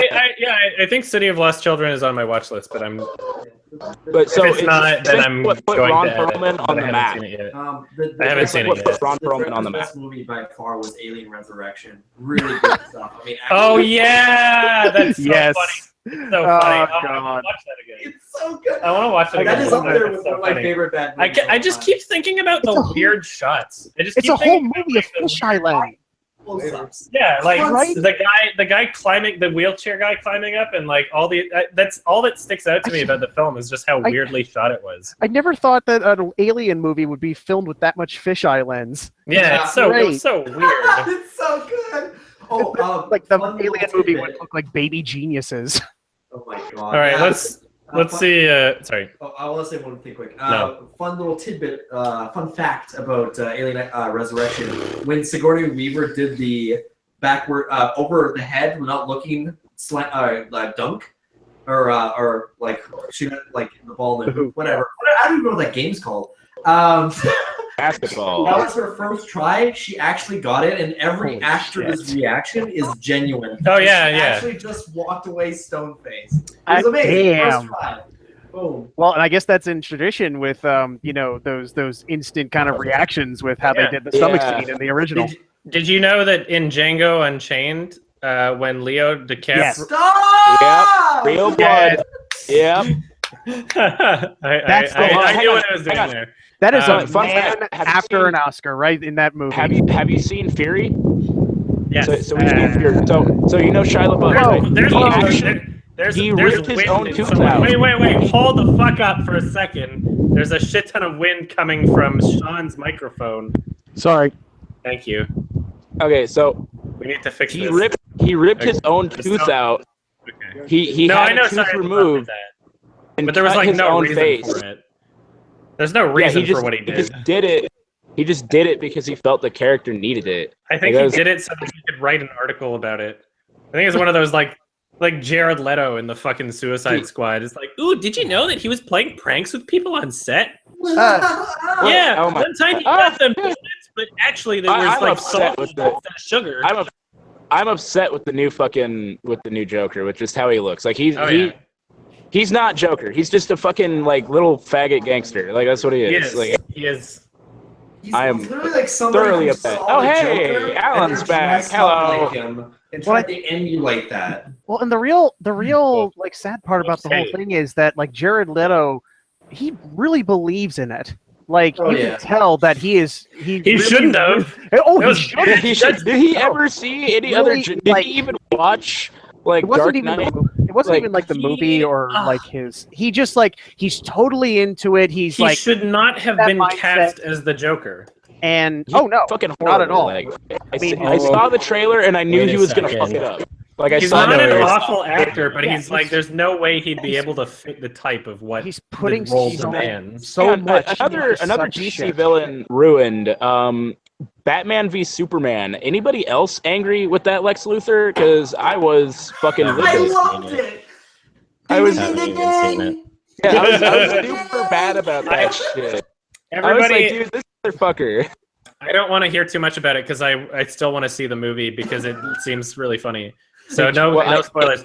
It's hilarious. They really It wanted is to do the something funniest different. serious and movie they I went have way seen. too long- way Watch too it. far. Do it. Give them money though. They don't deserve money, but watch it. Continuing down the can list, let's see if we can finish this up in the next 3 hours. Sorry. That's okay. Oh, 120. this guy's got a Sage headset. Nice.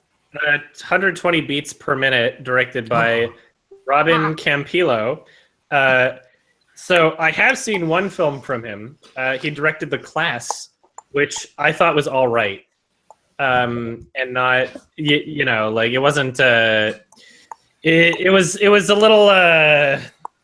I don't like that it won the Palme d'Or. It seems like something that should be an official selection. Like, okay, yeah, it's like a class environment, and it's capturing a realistic school setting, and the kids seem like they're kids. Do you know But, what captured like, at a the end of the day, realistic it's convenience just, store like- setting?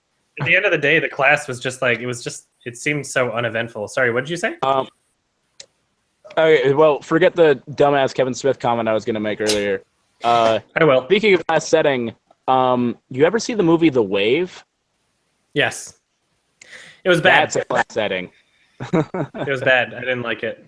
I liked the concept. Oh yeah, the wave you told me about. You know, Yeah. it would have been It a better quick. movie if it took place over several months and not like a week. Yeah, Because the well, fact that it was like so it really did- it took place over a week. That was Yeah. stupid. yeah, if it had better pacing, it definitely It just would seemed be so much better. forced for by it. the end of it. I was actually disappointed because I thought that was a I movie kinda that wish was that it would, regarded like- as a good movie. You know. I wish it would have gone like further with it instead of just like, oh yeah, Hitler's your leader, and the kid like kills himself. You know?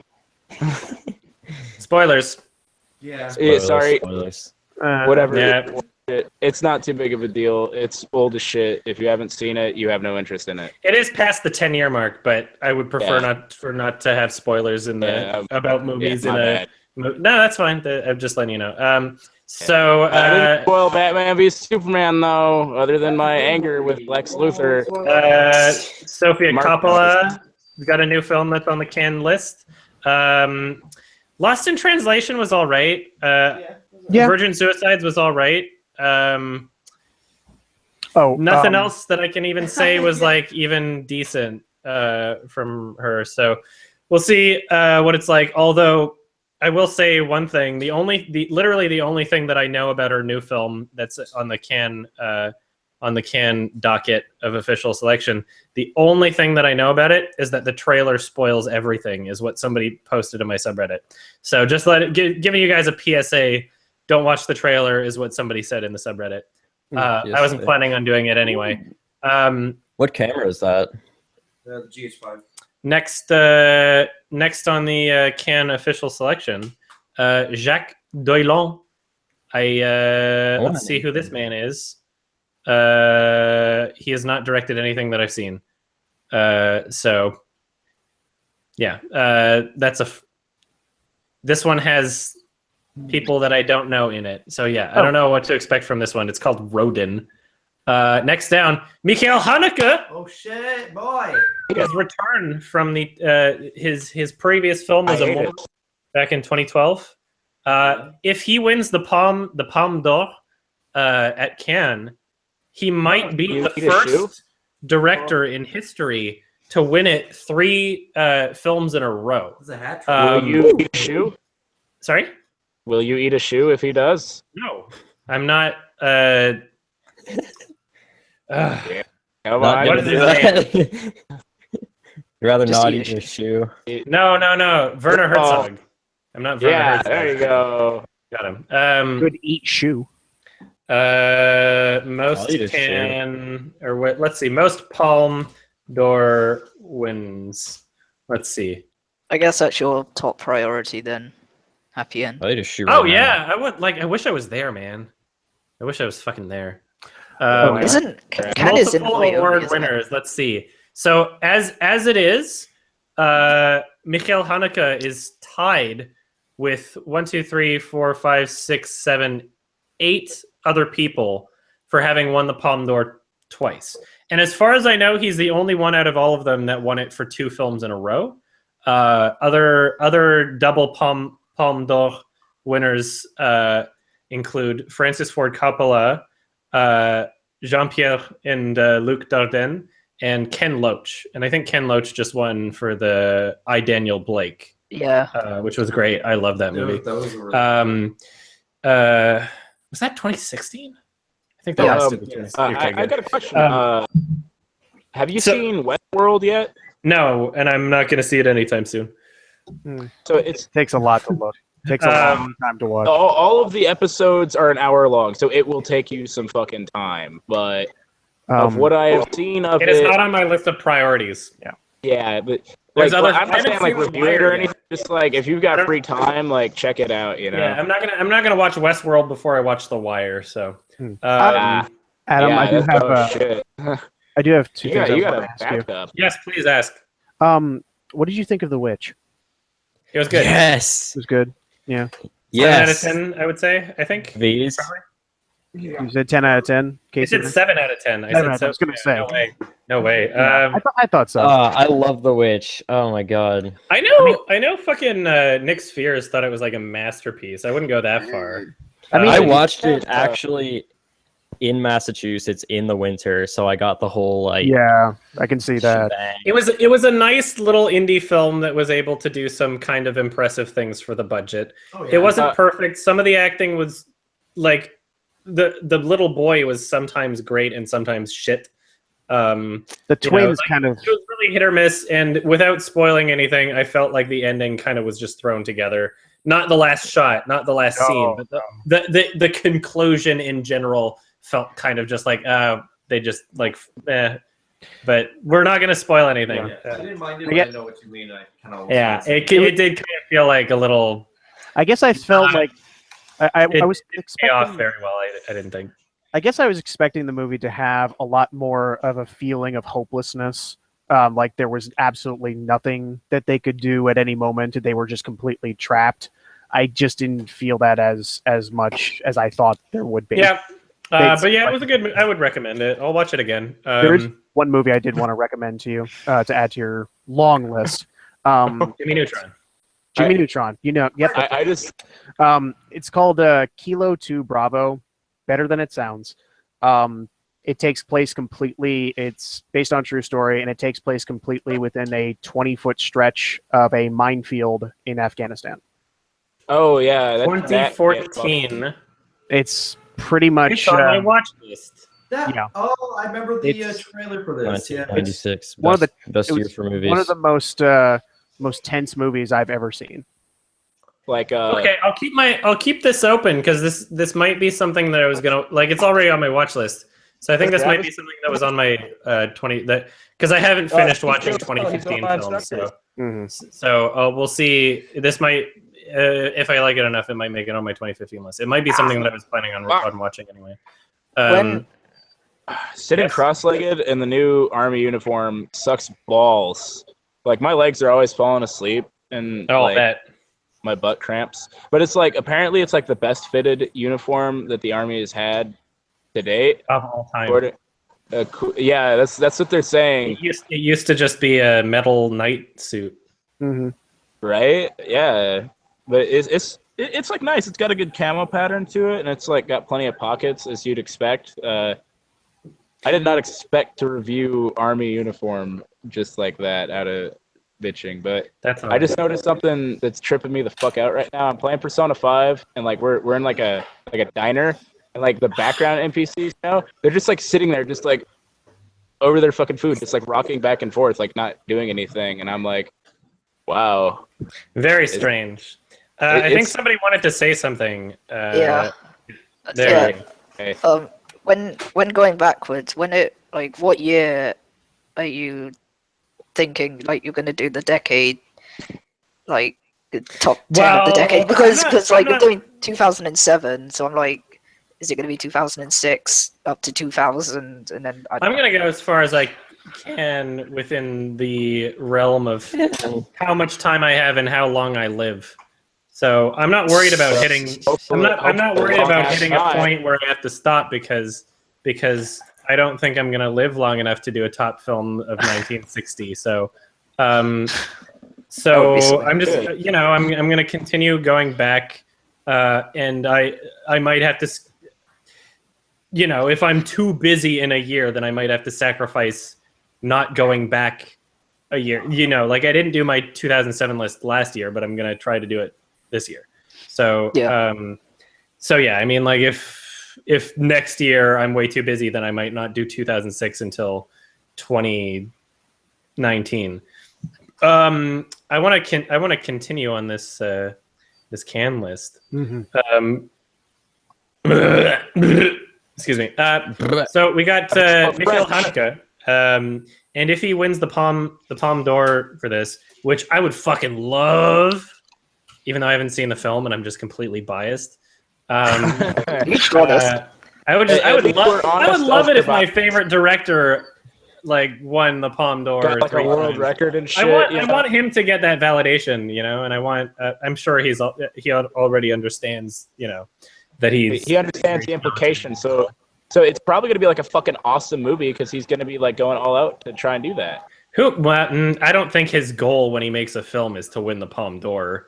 To be perfectly honest, it just like happens. It's just like a byproduct of his directing style. Yeah, I don't think he's concerned. To be fucking awesome. I don't think he goes into the production of a film with the intent on winning. Like he doesn't even submit to the festivals. They just like come to him. They're just like, "Yo, man, we need your movie. Otherwise, we can't give the award." I don't think we've gotten as far to get Palme d'Or bait or Palme d'Or gold. Yeah, maybe. Who knows? If the director of The Class wins it and his new film is exactly like The Class, and Mikhail Haneke's films are like, if Hanky Chan's new film is like as good as Amour or better, and the director of The Class wins it with a film that is exactly like The Class, I'm gonna be livid. I'm going to. It's like. So there's this old lady, Irina Sutler, who like saved several hundred Jews in World War II, right, in the Holocaust, and she was nominated for the Nobel Peace Prize, right, and she lost the Nobel Peace Prize for Al Gore's like 5th fucking slideshow on fucking global warming. The Nobel Peace Prize is bullshit anyway. It's a popularity contest. But it's still just like, how the fuck, like you physically endangered yourself in a hostile regime to save people that nobody cared about, and then you lose to a fucking slideshow that I could have like shit out in like 10 minutes. I'll tell you this right now, dude. She does not care. Yeah, she doesn't care. But I mean, it like she does not care, and if she doesn't care, then what does it matter? it's not so much like it's just how in my brain it doesn't work that way, you know. But yeah, LOL, things are getting enough hot. analogy. Yeah, just like I save these people lives, and this other dude comes up and he's just like, the world is getting warmer, and everyone's just like, Yeah, fucking sell it. Sorry, what did you want to say, Blue Sir? Do you know? I saw a film actually recently back in the cinema because of a restoration. Do you know the director? Fassbinder. I think I'm saying his name right. He's a. What is the film that you saw? Fear Eats the Soul. It's a Theory to the Soul. Fear Eats the Soul. Oh, It's Fear a Eats the Soul. pretty Let me fucking look this up. great like classic. 2011? You might know that. You might have heard of the You say director. classic gem, but I see a 1970 German film. 1974 one. Yeah. Fear Eats the Soul. I can't recommend it enough. I'm adding it to my watch list right now. I don't want to say the director's name because I'll probably butcher it, but he's. Yeah, I've never quite seen a single film from this director, but I'll... This is a good place to start. Okay, good. I gotta check. Nobody can understand you. Your connection's cutting out. Sorry. No. Adam, did you give? Would you say a 6 or a 7 for Snowpiercer? One of the two, that's for sure. Yeah. I still haven't seen it. I guess I was going to say I was going to ask. It's not a 5 and it's not an 8. That's for sure. No. I mean, I guess I was going to say that because the directors put out another movie called Train to Busan. That's not the director of Snowpiercer. It's not? No, Snowpiercer's Bong Joon-ho. Train to Busan is just some random dude. Oh, okay. It might have been like the same producer or something. That's what I was thinking because like yeah, it had a lot. Bong Joon-ho definitely did not direct Train to Busan, and Train to Busan was fun. Yeah, it was. I mean, it's interesting. I'm glad it took itself not too seriously. Right. I mean, it's just serious enough, but it's also it's an environment we've never seen in that kind of movie before, and it was interesting to see what they did with it. Yeah, it was cool. It's funny with that because didn't the same director direct like an animated like prequel to it? There was an animated prequel to it. Train to or a Busan? sequel. Yeah. Huh. Yeah. Like there's an animated. It's either a prequel or a sequel, and it's just really weird.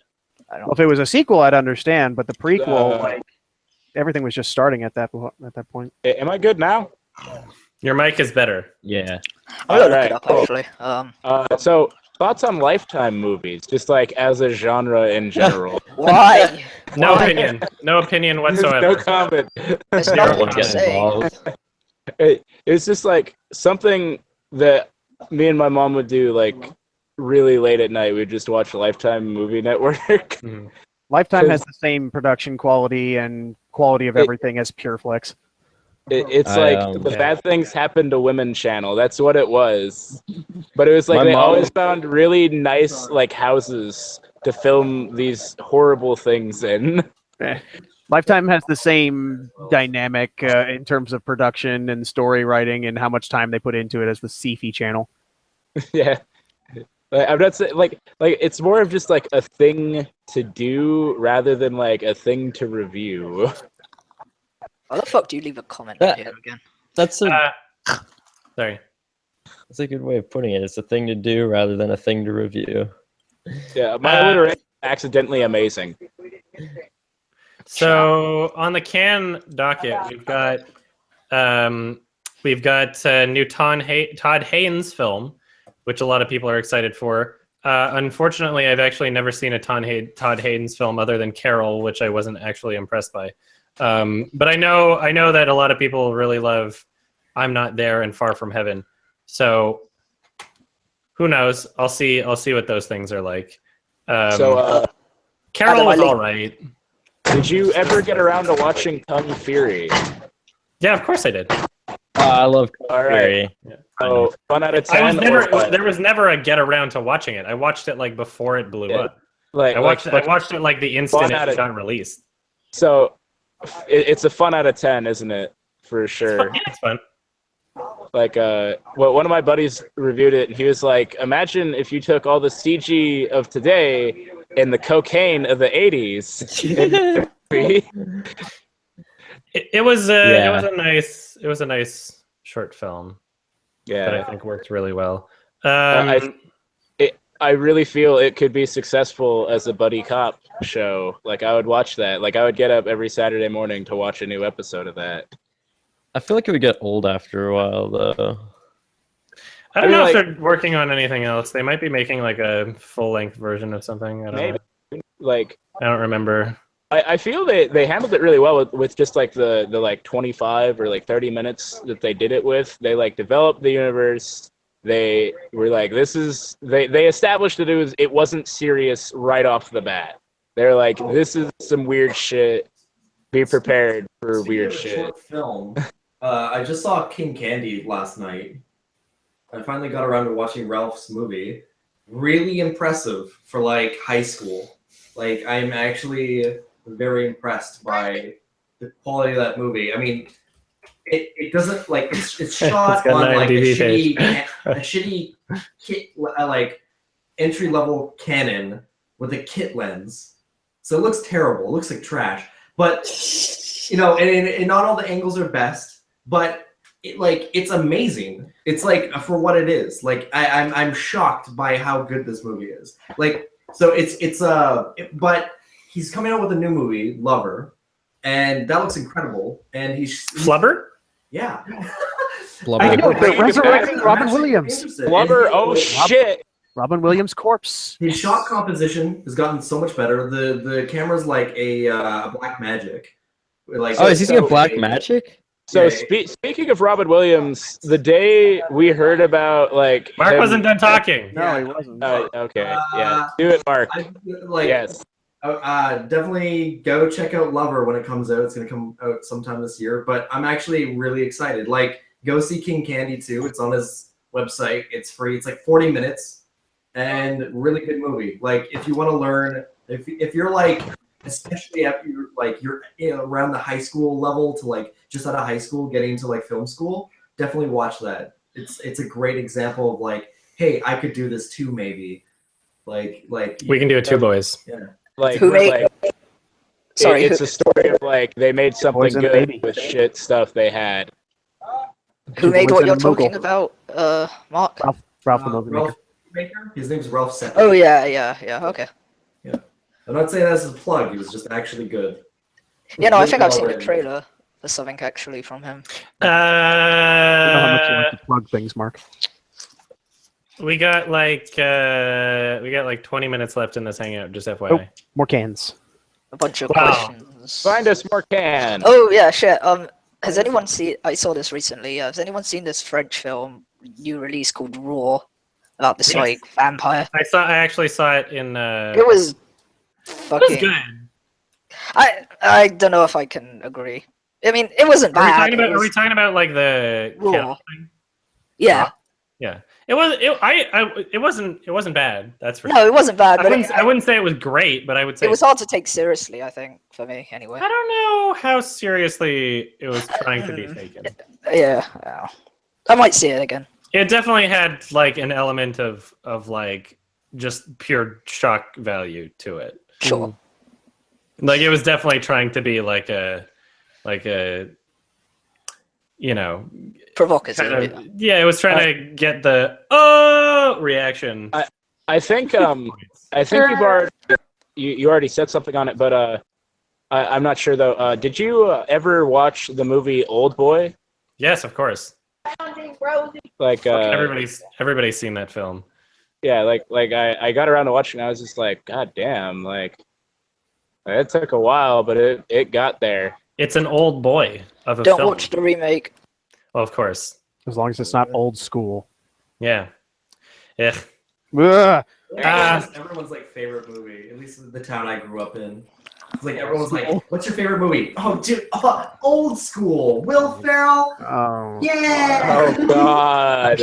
I'm sure that's the kind of person Yeah. that also thinks Blades of Glory is hilarious. I'm gonna okay. So Oh what? my what I- God.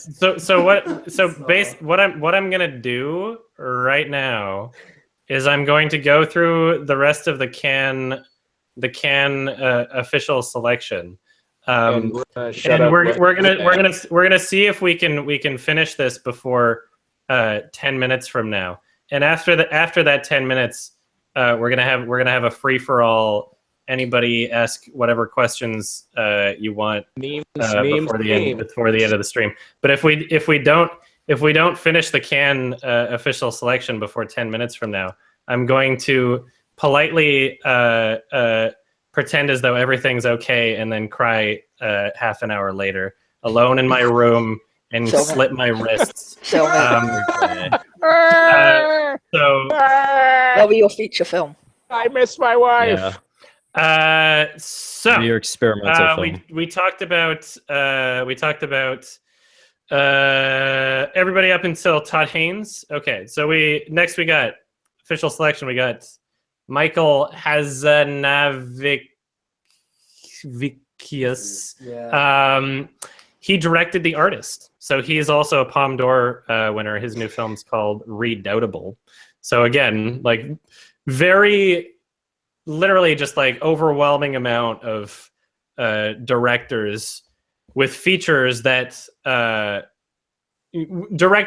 features from directors that have already made great films, which is why the lineup's so fucking insane. Hong Sang-soo has got a new film called, which one's his? Yeah, The Day After. I saw it in another country. It was all right. I didn't see any of his other films. I would say, yeah, in another country was like a 6 out of 10 for me.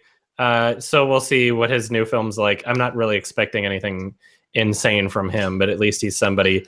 Who is this Naomi Kawase? Let's see. Her After? Yeah, the Hong Sang-soo film is called The Day After. Oh yeah, so Naomi Kawase, her new film, it's called Radins? Oh shit, Sweet Bean is a movie that I'm watching for my 2015, so I guess I'll find out about her soon. Yeah, so I'll be watching one of her films very soon anyway, so I guess that hopefully that one turns out to be good and I can be hyped for her new film. We got a new film from Yorgos Lanthimos, who is the director of The Lobster and Dogtooth. So much fucking hype there, even though Alps was not great, I think. But his new film's called The Killing of a Sacred Deer, which... Yeah, we'll see what the fuck happens. But I mean, his films have been like very interesting to say the least. We've got a new film from Sergei Loznitsa. Let's see, just searching him up on IMDb. Have never seen a single one of his films, so he's added to the minority of people who I don't even know who the fuck they are. He directed My Joy and In the Fog. I don't know what those are, but his new film's called A Gentle Creature, so we'll see how the fuck that is. But we got 5 more left. Cornel Mundrukzo with a film called Jupiter's Moon. It's always fun trying to pronounce the directors of the can. So he directed White God, which I thought was kind of disappointing, honestly. But the White God had merit. Yeah. So I mean, like it wasn't like a bad movie, but it was disappointing. That's for sure. The trailer was like the whole movie, also, and like the only reason anybody saw White God was because of the trailer. And then it's like the trailer was just the whole movie. It was like, okay, well, this doesn't pay off in any way. I was going to go look up Jupiter's Moon to find out what it's about, and of course, your Europa report comes up. Oh, that's funny. Oh my god! All right, we got. It's a prequel to Jupiter's Ascending. No. Please no. We've got a new François Ozon film called L'Amant Double. And he is the director of the thing that made it onto my 2014 list called Young and Beautiful. So this should be interesting. Although, I mean, I haven't seen like a lot of his films, but I mean, Young and Beautiful was great. So there's some merit there. The image on IMDb right now is like a topless woman if you actually expand the whole image. That's so funny. Boobies. There's no way IMDb knows about this. That's so funny. Post it in the chat I'll post the link. Yeah, if you can. but you have to. It's not. So like the poster image, you have to like expand and view the actual image, but it's there. There's like actually. They did that on purpose. It's so funny. But kind of unsurprising considering his earlier film. And then we've got Lynn Ramsey, which somebody on my subreddit was excited about, but I will have to look up and see who the fuck she is. Oh yeah, she directed We Need to Talk About Kevin, which a lot of people loved. I was like, it's all right. It didn't really impress me, but I mean, I could watch her new film and we'll see what happens. And then here's what I'm kind of excited about, which not a lot of people might be, but this is actually exciting to me, is the Safdie brothers have a new film. And nobody knows who the fuck they are, because the only film they've directed was that one that showed up on my Guilty Pleasures last year called Heaven Knows What. That one about the girl on like heroin on the streets of New York, which I'm actually very excited about this, because like now I'll be able to see, like, first of all, their new film is apparently good enough that it's an official selection at Cannes. So it awesome. it could very well be like that their first film, that the only issues that I really had with it were due to like budgetary limitations, or just like not enough time and money, or just, you know, random shit of just not having enough resources. So the now solo recognition will be good for him. So they can get more budget. You know, it's so very possible that that their new film doesn't have those like borderline embarrassing issues that their previous film had. And this one has Jennifer Jason Leigh and Robert Pattinson, so it has some sort of like budget, which just seems fucking cool at this point, because I wasn't expecting that at all. He was playing motorbike. And then the last film on the official selection is from Andrei Zgadzhnitsev of Leviathan. Oh, the Russian. And Elena and The Return, which I haven't seen The Return yet, but I'm super I was gonna stoked. ask. And like the films that I've seen from him have been like fucking fab. Like they've been so good that like I wouldn't even be surprised if he took home a Palme d'Or or something. Like the competition this year is fucking insane. And then I'm fucking hyped, man. And you know what? I cannot fucking wait for people to say like halfway through the year that 2017 is a shit year for film, because people do that every single year. It's like the films that have come out haven't even. You haven't even seen the films that have come out this year. Yeah, you gotta wait until like the end of the year. It's the same argument. Like you have the people being like, "Oh, I was born in the wrong generation of music," and I'm like, "Fuck no, you weren't. There's some awesome shit out there. You just gotta look for it." Listen to the old shit tune, fuck you. And just beyond that, the other things that kind of stuck out to my eyes is in the un certain regard category. So not the Palme d'Or, but like the lower tier category. Mathieu Amalric is directing a film. He's an actor. I don't know if you know who he is, but anyway, Michael. No, that's not okay. Never mind. And Taylor Sheridan has his directorial debut. He's the writer of Sicario and Hell or High Water. So he has a directorial debut coming out. And then we have Out of Competition. Takashi Miike's got a new film, but I mean, like, he makes like 20 movies a year, so who really knows what that's going to be. John Cameron Mitchell has a new film, although, I mean, like, I don't know if he's made in Bus. We'll see. Beyond that, there's a virtual reality exhibition, an hour and 20-minute long film from Alejandro González Iñárritu. Virtual reality exhibition at Cannes, which just sounds so crazy. But yeah, I'm done talking about Cannes shit. I just kind of wanted to like have some relevant news in this that I could talk about for people that might be interested. If you can have a skilled director and a skilled writer actually write a movie for VR. Oh yeah, it would legitimize the industry for sure.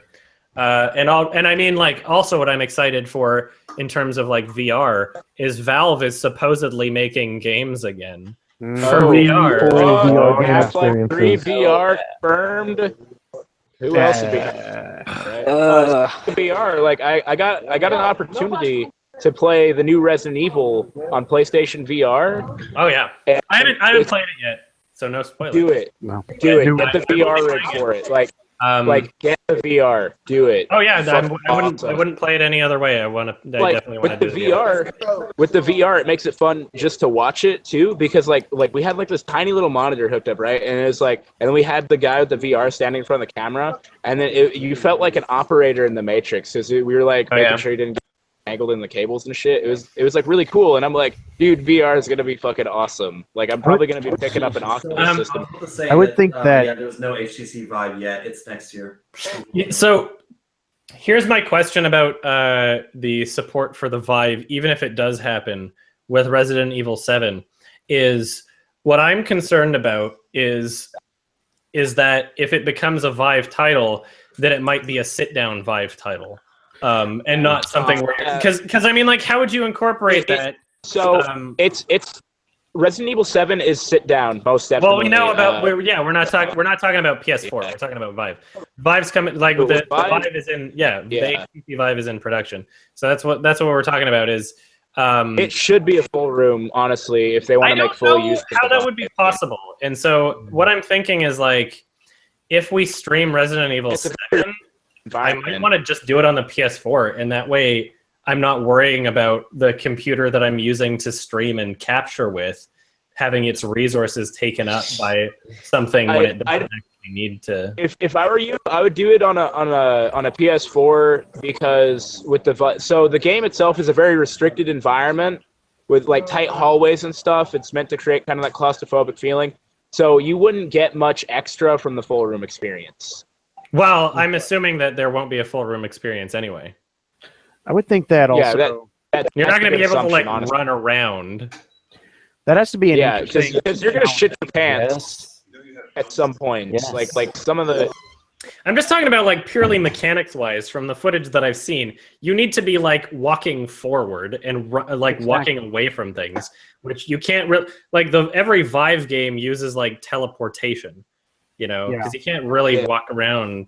Which, by the way, the new Rick and Morty one on that one, fantastic. Oh yeah, I can't wait. I want to start Rick and Morty. I might do some tests to see if I can set up the stream properly. We might play that tomorrow. Yeah. Please do. Yeah, there's so much to do besides just the story. You can count me in on that stream. I'll probably pick up the Twitch app just because of that. Like, you're honestly the only streamer I really watch. Yeah, I do. We do streams every Sunday, so. I would think that also. Yeah, no, I show up in there under the same handle. I would think lately. All right. Wetman, what were you saying? No, I would just think that the biggest challenge when it comes to VR titles actually becoming full-length movies is going to be for the director of photography. Yeah. Oh God, I feel bad for them. It really. It's not impossible, and I mean the new Gorillaz music video. It would be honestly having like a 360 VR movie experience would be like difficult, because you try to have a scene set in like the traditional sense. Well, but like people might be wait. Oh fuck that! Like over there. The whole point would be that it would be constructed around VR. You wouldn't make a film that might as well not be VR. You can't make a traditional film. Yeah, you wouldn't have something that is trying to be traditional. You would have something that is specifically tailored for the VR media. One movie I think would be this is obvious, but Hardcore Henry VR would be pretty fucking cool. Oh yeah, that would be cool. Yeah. Yeah, any first person film. VR. Enter the Void VR. Oh my god. That would be an experience. Well, and like trying to gain the audience attention to very specific details that might lead to a callback later, and just traditional filming techniques and shots have to be not thrown out completely, but you have to come up with something new. You know what? I know I could have just said that as a joke, but Enter the Void VR would work. That It would That would be actually really, it would really actually crazy. really work. Mark hasn't seen it yet, so don't spoil anything. But well, don't spoil anything regardless. But Enter the Void VR would work. That would actually totally work. would. Even if It you would had work, full like, control perfectly. over like where you were allowed to look, I think it would work. Well, you wouldn't really want to look anywhere else where like Exactly. Like Yeah. that's why I was also bringing up the example of like the Gorillaz music video, is because there's things happening on screen, and you direct your attention over to where those things are happening just by being an observer. But it's not necessarily that like, oh yeah, there's two important things happening at once and you have to decide. It's pretty clear where Yeah. your attention's being supposed to be drawn to, and you can make the decision as to whether or not you want to do that. I guess that it was kind of my question about the Gorillaz 3D video, is the 360 video, was that, you know, you're very obviously supposed to be watching this very small screen, and there's just sort of this, I guess you can't call it completely static, but I mean, it pretty much is static all around you. So the idea of it being 360 is like you turn it around 360 once, and then you just position the camera on the video for the rest of the time. Yeah, essentially. Yeah.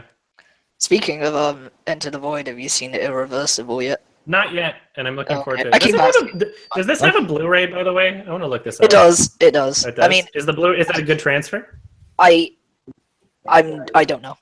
I can't say. I've seen a Blu-ray You're a where- tortilla man. No, actually, I haven't. I hardly torrent Watching anymore. through the void, yeah.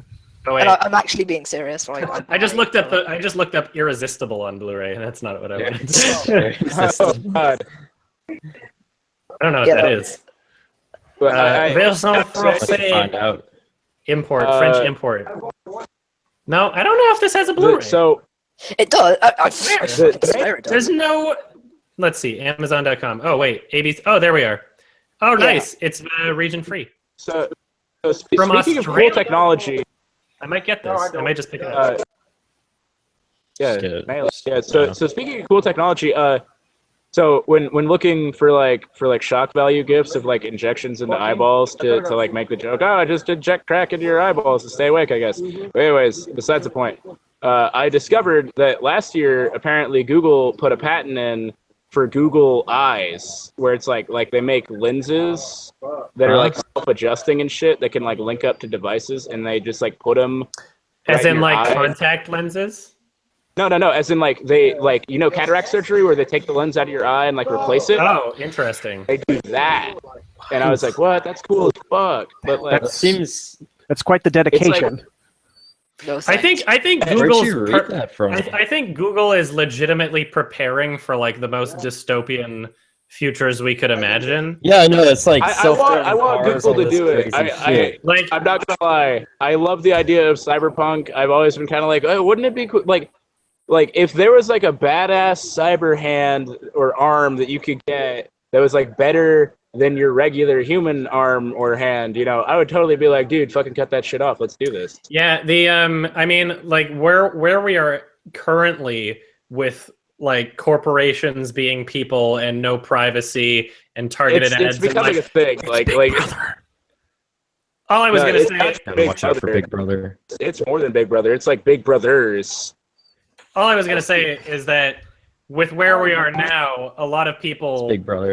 in the past would have Pretty considered- like in America, a corporation pretty much just Wait, became. why are you doing this? You can't do that. You can't do that. You I'm can't do sorry. that. I'd like to apologize. I'm bad about that. I'm sorry for Yes, losing my temper a little bit. Dude, no, I've been bad about that the whole time. Do your thing. I just wanted to say that like for our current environment, a lot of people in the past would consider this to be like a dystopian fantasy that would never really be actualized.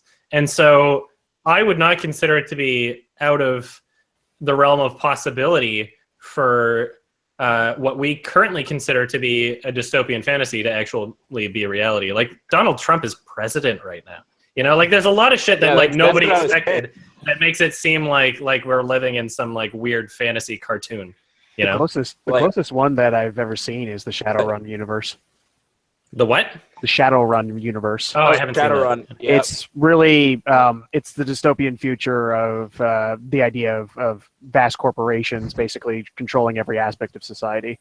Yeah, Cyberpunk 2020 does it without magic. Yeah, that's that came out earlier than Shadowrun. Yeah, but It's not like it's not like a movie or game or Shadowrun has a game, but it's like your traditional pen and paper RPG. So I like to think that Google is preparing that Shadowrun is basically going to become a reality, and they're going to be one of the major companies. I want it to happen. It's the problem. I want this. Is the problem. You want it to be like Ghost in Shell, like people can just like pick up like crazy mods for like their bodies and stuff. I'm gonna stay in OCP final. I for one welcome our new robot overlords. If Adam can get those body mods and finally become a horseman. This is not Sorry, well. Travis. You know what?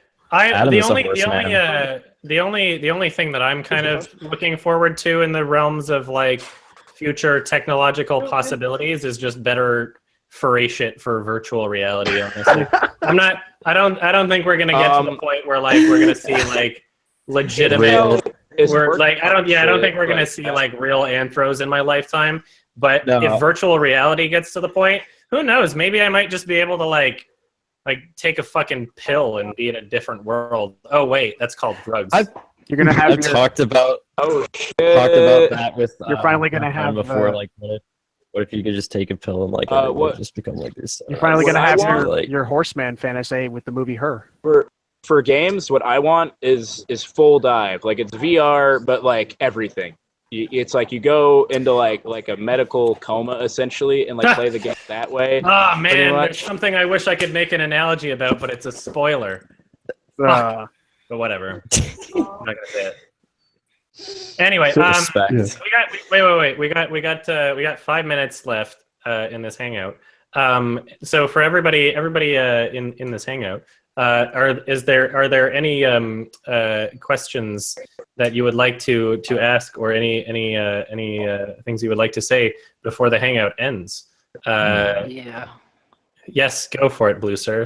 I want to present the best fucking film of 2017.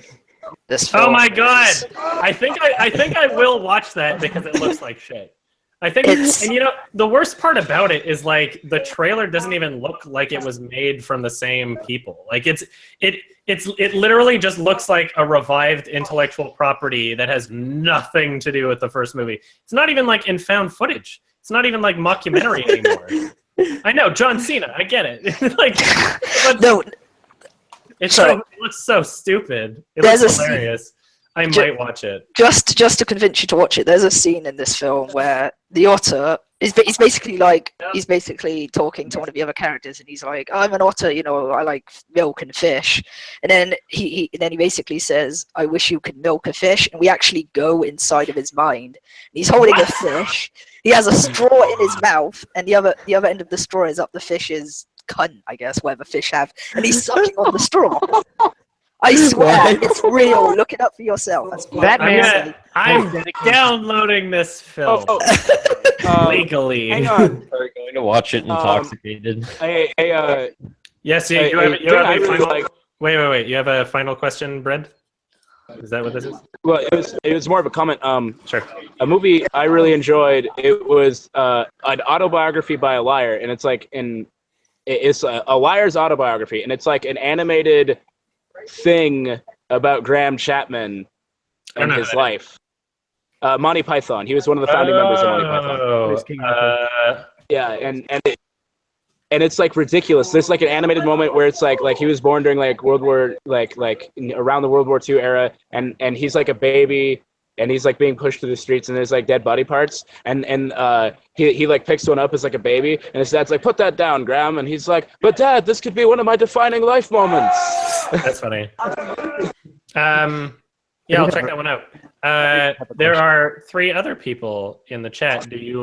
Would you like to have any closing questions or statements? Yes. Whoops. Here, you can say something. Is there someone else who's gonna say something? Go for it, Alan. If you're already talking, just go for it. Okay. Have you ever like messed around with like electronic music before? Like ever tried like a DAW? I don't even know what a DAW is. So let's look it up. I know what a DW It's just is. like FL Studio, Ableton Live. Oh yeah, like, yeah. I've messed around with that shit. Mark. Oh yeah, yeah. But not to like a level. It's not. I mean, like, I don't know. It seems like an extra step when I can already play like physical instruments, and if we're going into that realm of let's just say this: there's been songs where I've used a virtual drum kit. There's been songs where I've used like MIDI or like inputted information into a computer to get certain notes out of it and include it in the songs. But if I'm going to do synth, then I might as well just be doing synth on like a synth keyboard. It is what I feel like I would be doing. I don't know. Because there's no real limitation to, like, if I ever got one of those, what is that fucking thing called? I think it was like the Nord 3 or something. Like the fucking insane red keyboard. Yeah, I want a Nord Electro 3 is what I want. If I got one of those, I'd be able to make like any fucking sound I want and do it physically and live also. So I don't know. I don't really, electronic music as like a sound isn't something that I'm really aiming to make. And in terms of like the actual production process, it's not that different from the production of songs where you're not necessarily going for that tone anyway. So I don't know. It's not, I've dabbled in it, but I've never wanted to really do anything seriously with it. Anyone got anything else to say before I say something? I guess. Oh, I just wanted to ask if any other children's shows are gonna get the Nanoland Cool Cat treatment. That's a question. Jimmy Neutron. Nanoland was one of my absolute favorites. I just cannot stop people focusing hardcore on that. Nanoland's hilarious. We just can't get over it. Yeah, I don't know. It would have to be an in the moment decision of me going Eureka, but it's not something I could say right now. There's nothing on the docket if that's what you're wondering. Yeah. I just want to apologize. Sorry for what? I just wanted to apologize because I've been talking over people quite frequently, and I appreciate. It's not that I'm trying to. It's just that I am loud and have many opinions. Yeah. Not as long as you're like Just- trying to be aware of it. Just I don't want to Just be yeah, confrontational or anything. Just about like it. It's how you did, just kind of be like, "Oh man, you're doing it again." I'll be like, "Oh fuck, sorry, bro," and then like I'll try to stop. I'm glad you've acknowledged it. That's okay. Don't feel bad about it though. It's just been a habit for a while. We all have That's our all right. flaws. Someone else had a question I had before. Did Sean want to? Sean's microphone looks muted. Oh yeah, sorry, I kept myself muted because of that wind that was going on earlier. Oh, thank you. That's very considerate. Yeah. I don't really have any extra questions or anything, but hopefully you like The Void. It was a pretty cool horror movie. I'll check it out. I'm not sure how soon I'll check it out, but I'll check it out. See it too. Yeah, nice. It actually seems interesting. And I guess to go back a little bit to our little dystopian future chat, Google has barges off the coasts of major cities where they do research and development so people can't spy on what they're doing. So we're definitely getting closer. I don't even mind. That's Shadowrun. If I feel Google's the most qualified for it. I was looking at what movies are in theaters right now, and I saw that The Circle was coming out. I was like, ooh, maybe I'll watch this. And then I watched the trailer, and I was like, it seems to be about like the overreaching corporate it's a fictional narrative, but it seems to be making the point of like the overreaching lack of privacy and everything recorded and blah blah blah. I don't really know what direction they're going to take it, but I feel like I shouldn't see it, because if I see it and review it and I say on my channel like I don't really care if the government's spying on me, then I'm going to be like the most disliked. I that would be actual suicide. There was no way I would be able to make that video. So I was like, nah, maybe I shouldn't see this movie. Yeah, it'd be a hard sell. I know. There's been like everybody would just get absolutely. They would lose their shit. Like I respect other people's I like to think that like that. I'm just talking about like personally. I don't give a shit. Like honestly, it hasn't affected my way of life, so I don't fucking care. If I can play my games and watch my porn, I don't care if the NSA watches me. Yeah, I'm just like, yeah, I don't know. As long it crosses the line if the information is going to be used in like in a vindictive or like in a way that would affect an individual negatively. But as far as I'm concerned, like it seems to just be to give us ads. It seems just to be for like advertising and information collecting. If it helps direct me. If it helps direct me to things that I might like based off of other choices, what the fuck is wrong with that? I would rather have ads for things that I might like instead of ads for things that I don't like. Like that's for sure. Yeah. But like I mean, that's actually. But I just want to get across that I don't disrespect other people for having the opinion or being concerned about their privacy. I'm just an individual that, as you guys already know from me live streaming and all that shit, I live my life pretty fucking publicly already. So it's like, what could you, what, there's nothing that I don't already just say. So it's like, what, for me as an individual, it's like the conversation is almost irrelevant to me. Like I talk about so much shit that it's, you know, like I talk about like, like weird things that I'm attracted to, you know, like, yeah. I fucking Twitch stream, I talk about what cartoon characters I want to bang, you know? So, like, what can you really take? What secrets can you possibly expose at this point? But anyway, I'm pretty sure we all have this. So, was there any final things that I think Bluester wanted to say one more thing?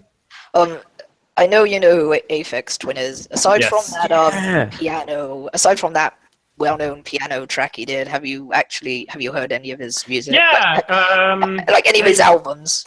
I haven't actually heard a full album, but I've listened to a few songs and seen some very strange music videos.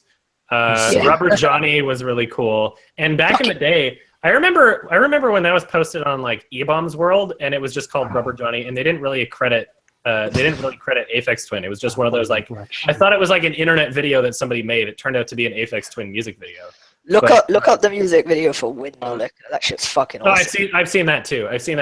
And in fact, I'm upset that I can't find these music videos in higher quality. It's actually upsetting that they're all such shit quality wherever you look. Yeah. I wish they would get uploaded again in higher quality. No, there are HD versions on YouTube that look decent, but not even Vimeo, like no, like Chris. They're old music videos. They're like before YouTube, you know. So. Albino. But yeah, look up, check out like his first two albums at least. Yeah, I might do it. Yeah, I think you'll like them. All right. Final thoughts and questions before I end this. The only last thing I had to say two of you, both of you can talk. I just had to thank Mark because like every single week, dude, you make me laugh my freaking ass off because like you just have like the lowest form of humor I ever have is funny noises, and you are the king of that, man. Just like every stream for the past week, ever since you guys did the Splinter Cell stream, all I've been saying is, Brom! Oh, your boy over here! Yeah! The back trip! I think I might call the videos Mark and Adam defeat North Korea. Yes. No. Don't kill Optimus. All right, Brett, final thing. So, My main question is, I know they were like big for a couple of their singles like Ghost and Money, but you ever listen to Mystery Skulls? No idea what that is. So Mystery Skulls. I want to fuck the bunny. yeah, they're pretty cool. Like they're on Google Play. You can pick up their album Forever, and it's like Oh. like they're both like I'm not trying to plug it or anything. I just really enjoy it, and a lot of people probably already know about them. But they have more than just this couple singles. Is it fur bait? Nah. Okay. I was just wondering. Sir said he wanted to fuck the bunny, and I literally when I searched it up on Google, I saw some like kind of furry related imagery, and then as I go on Twitter, I noticed Ken Ashcorp's following them, and I just immediately assumed that all of this led to the conclusion that it's fur bait, but apparently it's not. Actually, it's cool. It's like yeah, you talk. No, I was gonna say, how do you feel about having the username Adam on for Affinity, just like Adam? I mean, just the fact it's Adam and nothing else. Well, it's I created my account in 2008. And I mean, obviously the website had been on existing for quite a bit before that.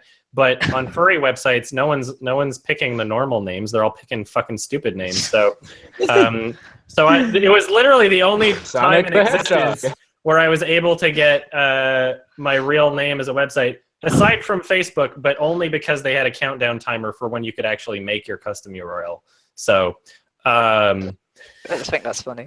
But yeah, it's literally showing up on a website and getting Adam as my username. Like that's unheard of. So it's kind amazing. of amazing. Anyway, thank you all for joining. Thanks for joining me on the tour.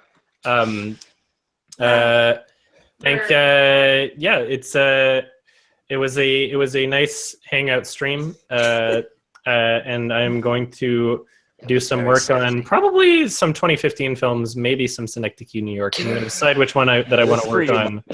Which one I want to work on today? Oh yeah, I should probably do 2015 films because I gotta write up my Patreon perks so I can do those at the same time.